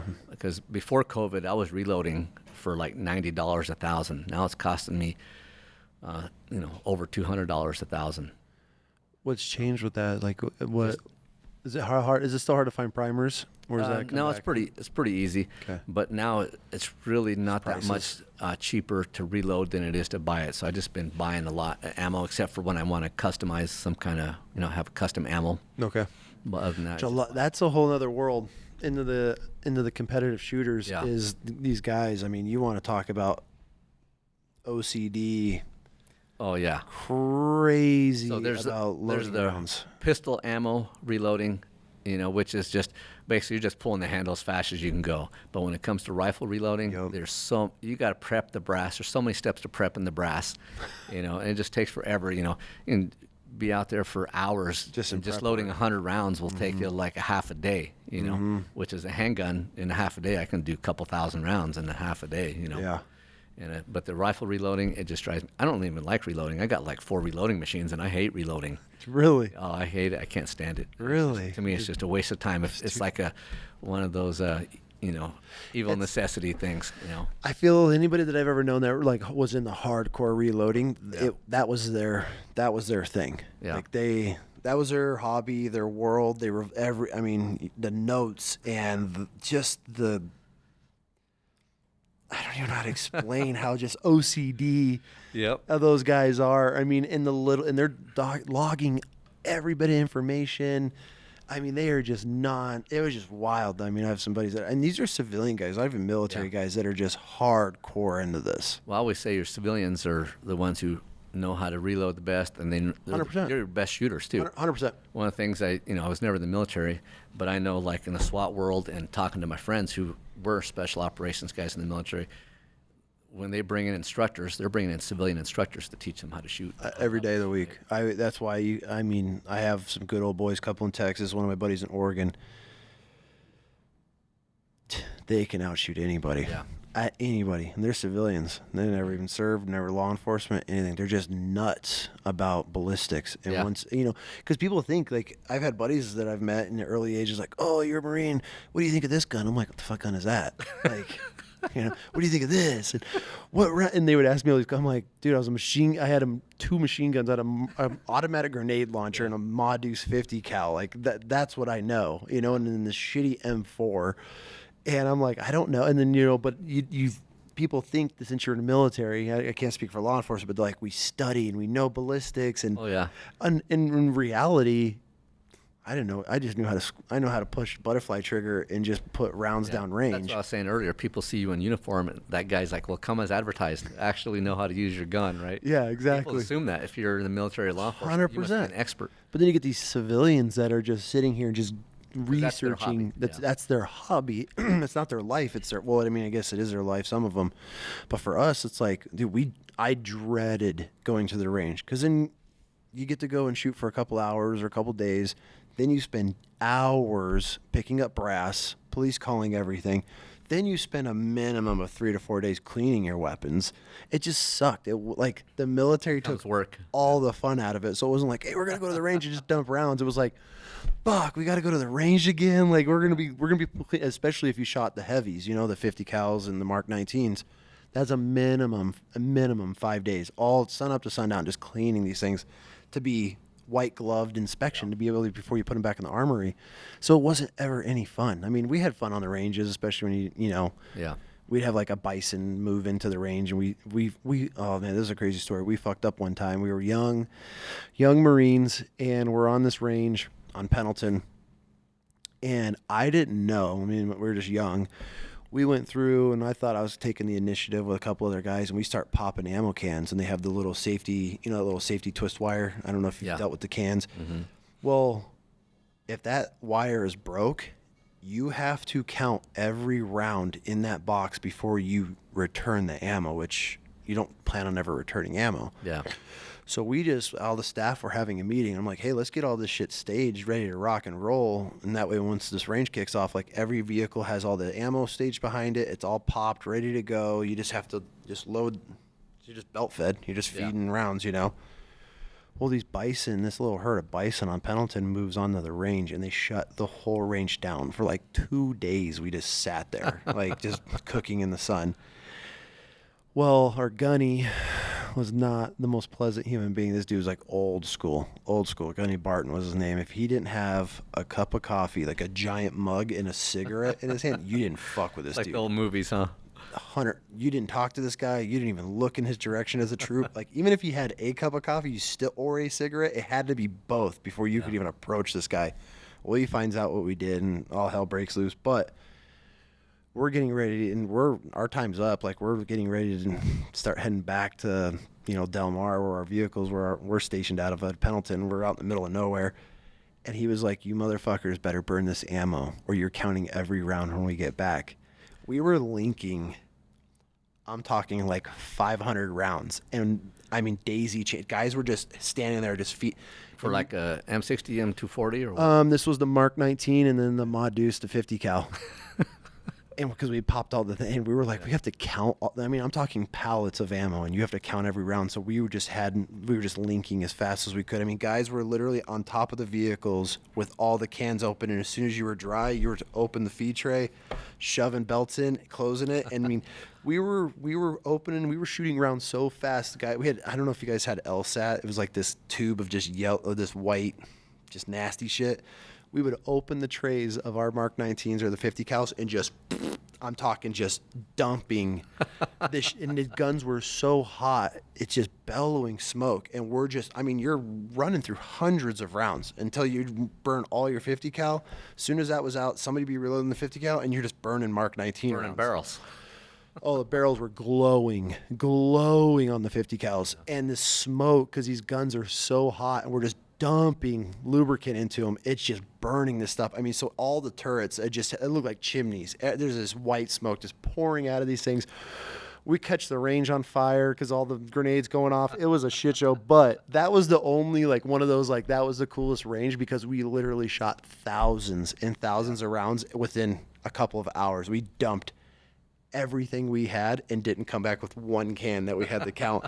But we spent the rest of, you want to talk about just destroying weapons. I mean, when you're just running those guns where the barrels are just glowing red, I mean, it was wild. But that was like one of those ranges where you're like, okay, like that was fun. But, you know, normally as you get in, you do your little burst and then that's it. And then you spend a week cleaning those pieces of shit. And then you're like, God, this sucks. You know, like that was always the worst part. Nobody ever tells you that in the fine print when you're signing a contract that, like, every time you go to the range, you spend a week cleaning your firearm afterward. Yeah, I'm glad ours wasn't. We didn't have to clean that much. Oh, God. We basically have your Glock, which takes you about 2 minutes to clean, and then your M4, which takes you about 10 minutes to clean. On a police department, that Glock in the military would take you 2 to 3 days because you got some little asshole armor in this little window passing you your gun, and you'd give it back to me like, it's dirty. And you're like, where did you even find that? Like, so we ended up getting smart.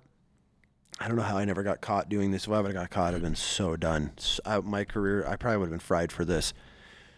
We behind our vehicles, we had pressure washers because, you know, we're in a tank, and then you have these heavy machine guns. Well, we have pressure washers, and that's an absolute 1,000,000,000% no on anything beside your vehicle. Well, we're sitting there, and we come back, and I'm just looking at these weapons. I'm like, fuck, we're gonna be here for days, you know. And they got these big steel plates outside of the armory. I'm a staff NCO. I don't give a shit at this point. I'm gonna make the executive decision. So I start telling guys, one of my crew chiefs, I'm like, hey, one at a time, just start bringing me parts. And I was over there with the pressure washer, just pressure washing Mark 19s. And we had our weapons, my whole platoon, we did our weapons in one day. And everybody's like, holy shit, how did you guys get these so clean? Like, these are just perfect. I mean, I'm pressure washing the gaskets. There's little O-rings and washers and all kinds of shit inside these Mark 19s, and I didn't give a shit. I pressure washed everything because I was over it. And so once I did it, we ended up going back to the field shortly afterward, and everything was fine. I'm not gonna lie, I was a little stressed. Everything went fine. So after that, I would always just have my crew chiefs. They would just onesies, twosies, just like walk over a couple at a time and leave them behind the vehicle. And I'm back there, and I'd have guys watching for a warrant officer or something because there's always one prowling around. And we pressure washed all of our firearms. That's like amazing. That, just to get them done, because you're sitting there with Q-tips. I mean, you're going through cases of Q-tips. Yep. Cleaning every little nook and cranny out. You want to talk about insanity? That'll drive you nuts. I got in trouble one time for having a dirty handgun. Really? Yeah. Our sergeant one day during briefing was like, "All right, we're gonna do gun inspections. You know, did you know? Unload, show clear, clear it out, open it." He looks at it and just, I'd been shooting, but I used to use my duty gun. I would shoot with it all the time. I'd shoot like once or twice a week, and if I was going to go to a match, I would take my duty gun. I'd shoot out of my duty gear at these matches, and you know, I was just like, "Well, dude, yours is clean because you don't ever shoot yours." But yeah, I got in trouble one time. I was just like, oh, whatever. Yeah, fuck it. They'll get over it. Now, in the civilian world, though, you know. Yeah. Oh, I'm sure. It's not Put a little oil on it, you're good to go. Yeah, keep going. So you train in a lot of, obviously, law enforcement, security, and all that good stuff. I have, obviously, with what just happened with the attempted assassination, I'm sure you've been able to watch a lot of the footage. Yeah, I have. Yeah. What's your opinion on that and how it went? I mean, obviously, we don't know everything. But it was a failure, obviously. For sure. Yeah. Why? You know, I had a friend of mine asking me about it. He says he heard some news report somewhere. People were talking about that the guys were just lackadaisical, and he's like, "Oh, that's not true. Guys don't get lackadaisical. They're professionals." No. I was like, I hate to tell you that, but that does happen a lot. Happens everywhere. Yeah, you go on. You're on a perimeter. You know, you could be on a shots fired call, a perimeter. The guy won't come out, and he's after a couple hours. You know, you're kind of like, hey, man, I wonder what's for dinner when I get home tonight. 100%. Right? And so when you do something like these Secret Service guys that do something over and over and over, nothing ever happens. And I've worked with, you know, I've had an occasion to work with a couple of these guys. We had President Obama come out, and so our SWAT team was out helping with a security deal there. But I was hanging out with a couple Secret Service guys, and, you know, same thing. Those guys were not talking because everybody's, you know, their eyes are peeled, they're looking for threats, all that kind of stuff, anything suspicious. Then after a couple hours, the guys are like, hey, man, what's it like working for the department? Hey, what do you guys do around here? Hey, how's the hunting? You know? So I was like, I can kind of see that side of it, but there was definitely, you know, more failures than just being a little lackadaisical. There was a lot of failures, and it usually starts out, one, with your leadership and your planning, right? Mm-hmm. So poor planning, poor leadership. Improper planning prevents poor performance. Mm-hmm. You know, that was one of the things that we ingrained in us. Yeah. And so, especially in any security detail. Yeah, and you got to have certain SOPs, and if you're not following your SOPs, then, you know, I mean, that's what they're there for, so that kind of stuff doesn't happen. Even if you have the SOPs, if they're not training. Mm-hmm. I mean, what blew my mind is how long they stayed on that stage. Yeah. That was mind-boggling. Because, you know, I've done executive security. I've worked overseas and with some pretty big clients, things like that, whatever. The biggest thing that it doesn't matter. I don't care if it was Trump. I would have picked him up by his belt loops, and we would have drug him off that stage and got him mad. I don't care if he's, let me get my shoes, I don't care who you are. Like, if you just got shot in the face, we're out of here. Yeah, it was pretty obvious that most of the people there didn't have the proper training. You know, and I heard reports of that only a handful of them were actual Secret Service, and other people were pulled from other areas like Homeland Security, basically just to be warm bodies to be there. Which is why, are we that low on Secret Service agents? I mean, that we're I don't know. That's something that I say I did that one detail out here, so I don't really have a whole lot of experience doing that kind of stuff. But just from the outside looking in, you know, watching the news and things like that, it was pretty apparent that they didn't have a lot of training. So, and just looking at the gun handling skills of some of those gals that were there, you know. I don't know if you saw the one. There was a one that showed the gal, she was trying to reholster a gun, she couldn't reholster. But then there was another one from behind the stage, I don't know if you saw that, where they like threw his shoes off or something. Glock 19 also went flying off the stage as well. I haven't seen that. Yeah, there was a lot of a lot of bad stuff going on there as far as their performance. I mean, that was the perfect recipe for that to happen. I mean, it was the perfect scenario. Everything was lined up. But that's what from like say my aspect of wanting to, my career path of SWAT and firearms, officer safety. Remember, there's certain guys who are always just like, man, you do that kind of stuff way too much, or you look at certain police departments, they don't get the training. A lot of it, they say, oh well, shooting officers are involved in shootings very often, But I look at it as they used to always use the term, high liability, low frequency events. Okay. Right, and those events are things that will bankrupt a city. Right, one bad shooting can bankrupt a city, a county.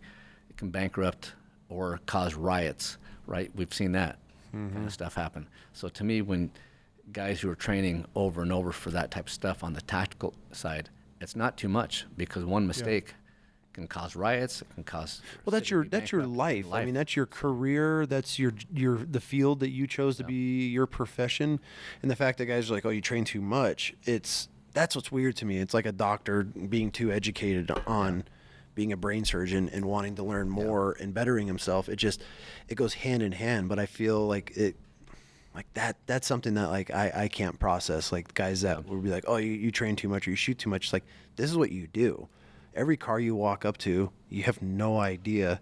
Yeah. Especially you got some tinted windows. You're dealing with some gangbangers or in some shitty part of a town. It's like, I've even heard some officers say your pen is more important because you write reports more, which you do a lot of that, and you got to be good at that. You got to be good at a lot of things, But when it comes to the life or death things, if you don't get it done right when you need it, then you got one shot. Mm-hmm. Yeah, for sure. Where do you see that, as far as a department, where do you see the biggest fail point? I mean, is it training and it comes down to budgets, or is it just being complacent? No, I think it's a little bit of both. Like everything, it's always leadership. Mm-hmm. That's from the top down. It's what do you see that's important? And sometimes, leaders will say, oh, well, the tactical stuff or the shooting stuff is important. I was like, oh yeah, but you got they're like, it's a priority. I was like, yeah, but you have 200 priorities and it's number 200 on your list, right? So, but yeah, it's expensive, running a SWAT team. That's really expensive. I can imagine. Just to rotate new gear in and out, I mean, a new plate carrier every 5 years, a new helmet every so many years, comms, your ammo to keep the guys shooting every week. Weapons and optics alone. Yeah. I mean, all that stuff's super expensive. And just for a regular patrol guy, the same thing. They carry handguns, they carry rifles, they've got the radios. I think handheld radios are like $5,000, their rifles, all that, everything's expensive, so they're always rotating. So I understand the budgetary things. Obviously I say that never being in a upper management position. I was always just kind of a line guy. Yeah. But it's still priorities. You have to figure out those priorities. And like I say, to me, the guys who are the most dangerous are the ones who don't have the training. If you're you're trained at a high level with combatives and firearms, you're going to have the confidence to not overreact and understand when to react. Yep. So, what was your favorite part about being a law enforcement officer? Out of everything, what brought you the most joy? The SWAT stuff. Yeah. Because I felt like, I would say that in the gang unit, because you knew that you were going after the real bad guys. You weren't wasting your time on domestic. I'm not saying domestic stuff is a waste of time. Yeah, it's not a waste of time, but it's just like, like they'd say, hey, you get paged, you go in, we got a pre-planned operation where they're like, hey, we're going to go after this guy, homicide suspect, or, back in the early days, it was a lot of narcotics warrants. We were serving a lot of narcotics warrants, but I always liked when we'd go after the guys who were like murder suspects, guys who did some really bad crimes, knowing that we were actually putting the bad guy away. Yeah. And obviously he's got a record, and you're going after him. As far as the drugs, I mean, I know you've been out for 3 years, but how has the drug scene changed over your time in 30 years? I couldn't even tell you that. Never mess with it? No, my experience with that. Well, when I worked on the gang unit, we did some drug buys. I remember one day going in to do an undercover buy of a couple of kilos of marijuana at a hotel, doing it myself. Is that fun to do? Is it pretty nerve-wracking? It's pretty fun. Yeah, I can see why guys like doing that. Really? Yeah. Is it a rush? It is. Yeah. I mean, it's not every day you get to go buy a couple of kilos of... Yeah, but I mean, it's fun. I mean, it's, it's like people ask all these different questions of what it's like. But yeah, people enjoy doing that stuff. It's just even the SWAT stuff. I remember talking to somebody else before about that SWAT shooting. I remember going to like a debrief. We have a debrief. And I think our agencies here are pretty good about, at least they were at the time, about trying to make sure you're debriefed well so that you don't have, or to help you so you don't have those issues that we were talking about. And this debrief, I remember somebody apologizing, almost like saying, hey, we're sorry that you guys had to go through this shooting or do this or that. And I just remember saying, I was like, I don't know why you guys say that. Every one of our SWAT guys wanted to be there. Every one of our SWAT guys, if they were out of town and there was some major operation, our guys would be mad that they weren't there. Yeah. Guys want to be there. It's like being a fireman and missing a fire. Oh, yeah. Yeah, going, oh, I've been training to be, to put out this, 2-story fire for all my life, and I missed it. Same thing with SWAT guys and a lot of cops is like, if there's going to be an incident, not that you want bad things to happen in your community, but like if it's going to happen and I'm trained for it, I want to be there. I want to be able to go help in some kind of capacity. Yeah. Makes sense, Yeah.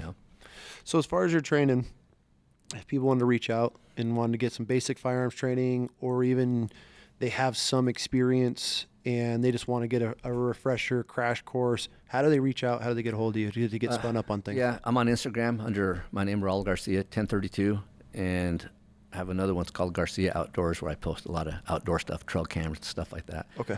But they can just reach out to me, message me there, and I have a website called Idaho1032.com. And tell people just send me a message, and they'll see I typically only have like maybe one class per month that's actually on my calendar. Okay. Most of my classes, people typically reach out to me and say, hey, I got 6 people or 10 people. When can we get a class together? Oh, so you can do like, I don't want to say corporate shoot, Yeah. So I do have some kind of like corporate small businesses will call me and say, hey, I want to set up a class for, the 10 people, my 10 employees, and we set up a class, just kind of, something for them to get together, either a party of some sorts or just some kind of like their boss wants to show everybody their appreciation by letting them, come out and take a class. That's pretty cool. Typically paid for by their companies and things like that. Nice. Those are not usually scheduled on my class. So my law enforcement classes are usually, I don't usually have them on there, and I don't usually have my, those type of classes on there. So best way is just shoot you a message or get online? And say, hey, this is what I got, or this is what I want. And we kind of customize it. I had a guy call me the other day and said, hey, I want a AR-15 and handgun class. Can we do that the same day? I was like, yeah, we can. So we'll do that. Cool. So, but now that school's starting up here this next month, so I work. I'll be working private security for a school in Eagle, and they hired me just to be armed security for the school. Is this your first year doing it, or have you done? It's going to be my 3rd year going into it. How is that? I like it. At first, I'd been retired for like a year and a half or so, I think. Yeah, about a year and a half, a little over a year. Anyway, I was just riding my side-by-side. I was hunting, just blowing money. Mm-hmm. And had somebody give me a call and say, hey, we got your name from so-and-so, and we're looking for armed security for this private school, somebody with your background. And the purpose of having armed security here is to be able to thwart a active shooter if that ever occurs here. I think it was right after the Uvalde incident, where a lot of the parents were concerned with the school board and said, hey, we want armed security for the school. So only in Idaho. Yeah. Ended up taking the job, and it's been really good so far. I'm armed all the time, armed 24/7 while I'm there, or I guess I'm not there 24/7, but I'm there 4 days a week. It's a 4-day-a-week school, and I'm armed from beginning of this day to the end of the day. I just kind of hang out there. I go dressed business casual, carry concealed, and then I just kind of hang out with the kids. Do the kids know you're carrying, or is it? Yeah, some kids do. I have kids come up and ask me, Yeah. What do you got? Yeah, some kids do. Probably some cop's kid or some veteran's kid. Yeah, we got quite a handful of cop kids, firemen, kids that go there, and so they're kind of used to that kind of stuff. So they'll come up and talk to me, and some of them are like, oh, I want to be a cop too, or I want to tell me about SWAT and this kind of stuff. So we'll talk about it. That's cool. You get to mentor them a little bit and kind of give them a feel for. I mean, obviously, if they're talking to you, you're going to hype them up on it. Yeah. So when I'm not doing that, I'm up, jump roping Really? With the 6th grade girls or whatever. Hey, come show us how to jump rope. So I'll try to show off my jump roping skills. Really? Little basketball, that kind of stuff. So I basically it's a lot of public relations with the kids, with the parents. When the parents are coming, we get a lot of people coming there to do tours of the school. So, a lot of public relations. That's interesting. Yeah. I feel like that's a perfect job for you then. Yeah. I mean, you've dealt with the worst of the worst. You could handle some parents that are coming through to walk through their kid through school and see if they like it or not. It's probably a pretty fun, relaxing job. Yeah, and it's great because I still have a lot of the contacts, I guess, with the local law enforcement. We'll have like a career day, so I can reach out to some of the guys. They'll show up in uniform, bring their canines and so forth. We've had canines come out, and Sheriff Clifford actually come out, put on his bite suit, and did a demonstration for the kids where he takes off running, and one of the guys sends a dog after him, and he gets bit. Sheriff took a couple bites from the dog, and one day he sent the SWAT team out. They bring their Bearcats out, and the kids get to jump in and out of the Bearcats. That's cool. They get a lot of positive contact with the law enforcement guys. So I think we need way more of that. Way more of it. Yeah. It's it's kind of a shitty situation for cops these days, and I've referred to cops as are our era Vietnam vets, where they're just completely shit on. And it blows my mind, this whole defund the police and like why that's even a thing or how that was even thought of. Because, for my mind, I'd be like, okay, well, if we have cops, and obviously not every cop gets the right training or going to make the right decision. And with body cams and everyone's got a cell phone, so you're going to get outed for any mistake you do these days. But it's like, that's where we need to be focusing, I feel, with law enforcement, is getting back to those grassroots community engagement, because now it's like kids are just getting raised to hate law enforcement officers and to not respect them. I mean, you see these kids getting pulled over. I mean, if I was a 16-year-old kid and my town cops would pull us over to see how, how's the game going to go Friday? Like one of those deals. You know how it was growing up in a small town. But these kids, you see these videos and they're just like so belligerent and just such dicks to these cops. And it's like, how do you not have that respect for law enforcement? But then at the same time, all we see is the negative. Yeah. Nobody's putting the good out there. Nobody's putting you knocking on a door and letting a mom know that her son passed, and having to see what the real day in and day out of law enforcement has to deal with. And so it's like, we gotta have agencies hiring the right people too. That's one of the things that I feel. I left my agency, in good standing, and I look back at my agency and I was like, they hire a lot of really good people, and I think it all starts with the hiring process. They have to have a good hiring process, and it takes like 6 to 8 months to go through that hiring process of filling out an application, doing your physical fitness test, doing like an oral board, doing a polygraph, doing your psych test, all that kind of stuff. And you got to do all those things to make sure you hire the right people. Then you got to hire the right, I think, personality type for the culture that you want within your agency. And I think Ada County does a really good job of doing that. I feel that is a massive thing that's overlooked, is hiring the right personality for the agency or the area or whatever they're going to be working. Like, you can't put some hard charger in there that's going to be trying to win over hearts and minds, but at the same time, you can't have somebody that's going to be, timid or kind of hesitant to be put on, a street cop or in a correctional facility or something. Because it's just, you see some of these cops, you're like, God damn, like, how's that dude even there? Yeah, you got to have guys that can do both, right? You got to have guys, and that's why I thought it was real important to, like I say, if you have a good solid foundation in tactics and skills, then it makes it easier for you to go out in the community and, like I say, with that confidence. But you can do that public relations, go to the schools, hang out with the kids, try to be a positive influence on them. And then, in my podcast, I talked about, I had a podcast called the 1032 Podcast. Yeah. And one of the first interviews I did was with a friend of mine, Danny Carter. He retired from Boise PD, but he talked about his first shooting he was involved with. And he talked about how he was on a call where he got sent to a loud party, and him and his partner get there, and it's like a bunch of 10, 12-year-olds. It's like a girl's birthday party. Yeah. So they went there, and they're in there hanging out with the kids, doing a bunch of public relations. And he leaves, and within like 2 blocks of leaving, he sees a guy pushing this motorcycle and stops to talk to the guy, ends up being in a foot chase and in a shootout. So he went from hanging out with these kids, public relations-wise, to 10 minutes later, in a in a shootout. shootout. So that's a good example of hey, you got to be able to have guys that can go back and forth to do that.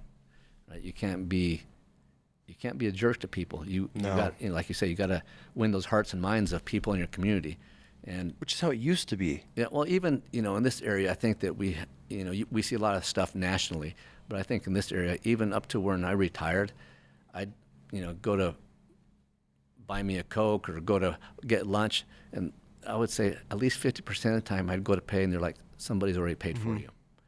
So people were constantly buying us dinner, and you wouldn't even know who did it, right? You go up to pay, and they say some customer bought you dinner already. And so I think here in this area, we still have that, good relationship with the community, and we need to continue to have that. I hope that, from my point of view, we need to make sure that that doesn't change, especially when you got guys coming from big cities. Got to leave the big city mindset behind. Yeah, we got to keep the culture that we have of Do you service. feel that we're slowly chipping away at that? So it's I do. going away because we have so many transplants that are coming here and bringing Compton mentality, Eastside LA, I do, because I've talked to people who've contacted local law enforcement and to file a report, and they've been told, oh, we don't do reports on that. We don't give warnings for that. We don't do this. We don't do that. And we're like, really? That's funny, because when I was there, the sheriff is told, if they want a report, you're going to get a report.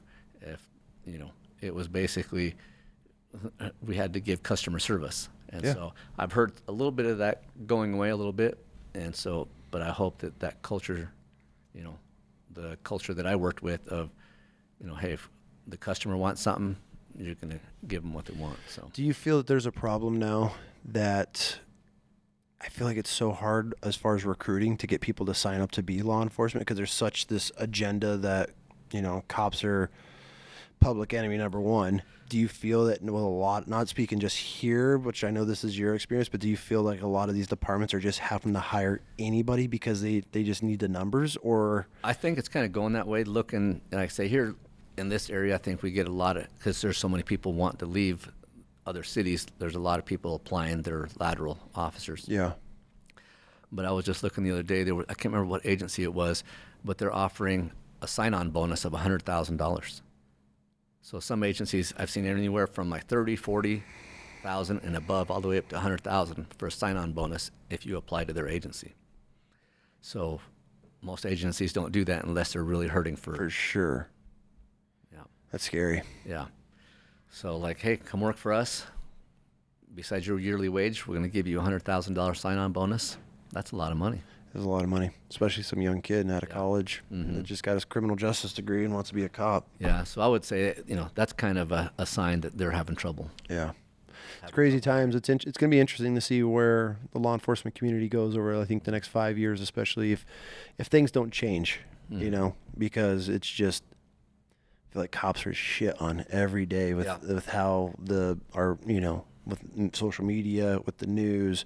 It's never, I look at it as like when we were in Iraq, you would only hear about the negative shit that happened from U.S. soldiers, right, and troops. This happened, the casualties and this, and it was never, oh, we just helped build all these schools and we helped these kids get back in school. We helped this community reopen. Like, it was never any of that stuff. It was always just the negative. And I feel obviously that's what we thrive on now as a community or as a society. It makes the news, all the negative stuff. You don't want to hear positive shit anymore. And I feel like that all just need, not just law enforcement and everything. Like, you don't hear about good things happening in communities anymore. It's very rare that somebody gets spotlighted for standing out, or some kid helped out and found a wallet and gave it back that had money. Like, you don't hear any of those stories anymore. Now it's just, everything is just drama. Everything's just negative. And I feel like it slowly chips away at the law enforcement. Probably a good reason for the agencies to have their own social media so they can put that stuff out there. I don't think, okay, so here's I have one major bitch about law enforcement. Yeah. I do not think they should be on social media while in uniform. Yeah. Why is that? I feel like they should be in uniform. If they're going to be on social media in uniform, it's educating, filling in the positives, things that are happening in the community. These guys that are fucking making TikTok accounts in their cars, I can't stand it, because I know what they're doing. They're trying to make themselves like, hey, we're everybody else. We're in our, we're cops. We're the same. But for me, I'm like, if you're going to be doing community work, I would much rather see that cop playing pickup ball in his uniform with some kids on the side of the street, or rolling up and helping the kids in a water balloon fight, or going. That's what a lot of agencies are doing. And that's what I support. But you see these chicks and these dudes in their cars making TikTok videos, and they're going viral over some dumb shit. Like, to me, that's where I'm like, okay, like. Well, usually, I guess what I'm talking about is the agency most agencies have a policy with that. Like, I know my agency did. You couldn't just start making all these videos and representing the agency in uniform. But a lot of them have like a media relations department who does that kind of stuff, and they're really strict about what they can and can't put out. It's usually some kind of public relations announcement, or like you said, showing the officers out playing basketball or something like that. So and that I support all day. And that's how I feel to bring, especially in small communities or these rural, like, outside of the edge of the downtown city areas, is being able to, that's how cops are going to get in with your community, is that type of stuff. But the whole social media, law enforcement officers going viral and doing all that TikTok shit, that's where I'm just like, oh God, like, to me, that is the most cringy thing you can ever do. And it's just like, for me, I'm just like, at that point, if you're looking for views and you're trying to go be famous, go do something positive for the community. Oh, there was one a few years ago that was a big trend, and I hated it. It was all the different agencies were lip syncing to some country song. Do you remember that? Yes.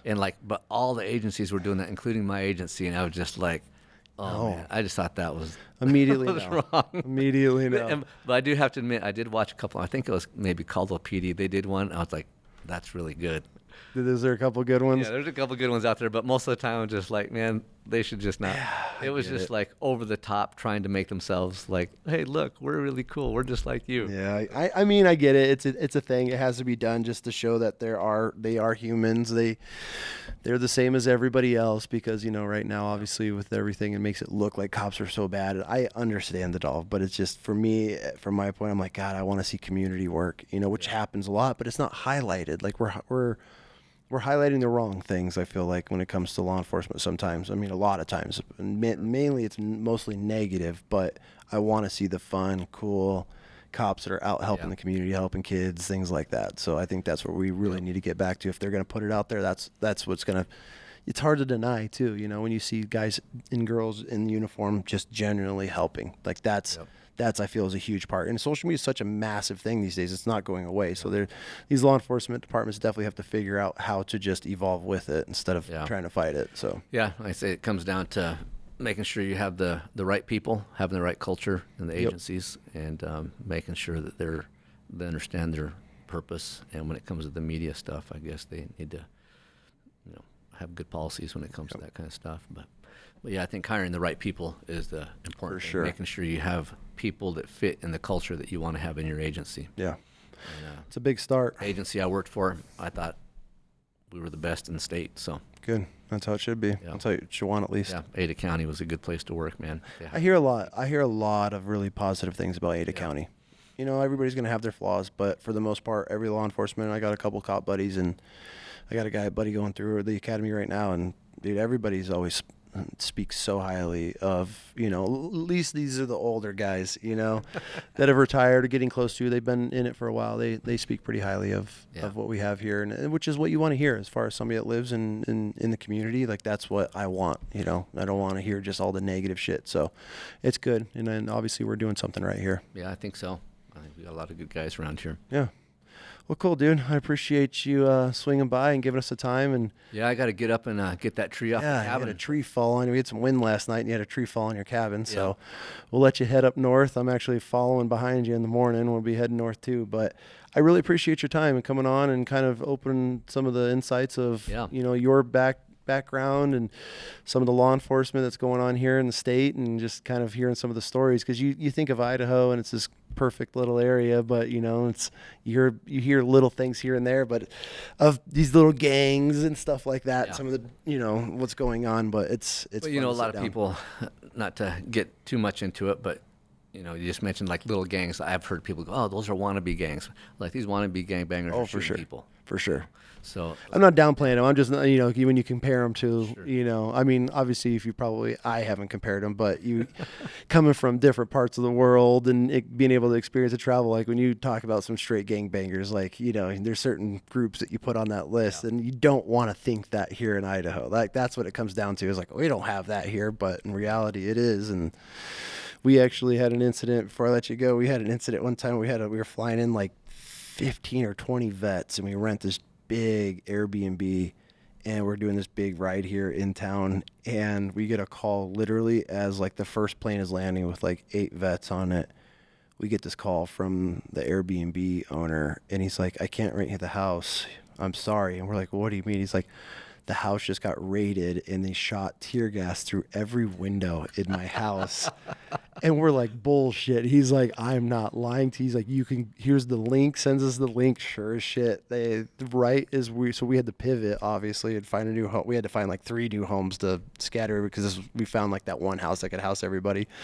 But yeah, SWAT went in there and shot a tear gas round through every window in this house. And yeah, we ended up not being able to to house these vets under one roof. So that was pretty interesting. And that was like, holy shit. They're like, yeah, it was a chase. They chased the guy from Oregon. He ended up kicking in the door from this house and ran inside. It just happened to be the house that we rented that day and that we needed for that week. So where was that at? Was that around here? Caldwell. Caldwell, yeah. Yeah, it was 3 years ago. So yeah, and then we looked it up and there it is. There's the house and there's literally just a hole. Most of the windows were busted out and some had a hole dead center in. And I was like, you know, that guy was just popping every one of those windows. 40 Mike, something, yeah. Yeah, exactly. That's exactly what it was. So, well, cool, dude. Thank you. I'll let you get out of here. I know you got to go take care of the tree that landed on your roof, but I really appreciate your time, man. If there's anything we could help, I would love to I have all your links. If anybody wants to get any training from you that are listening, yeah, it'd be awesome to send some guys and gals your way and keep doing what you're doing, man. It's pretty awesome what you're doing with the school and showing the kids like to the community like what law enforcement is all about and how it should be. So,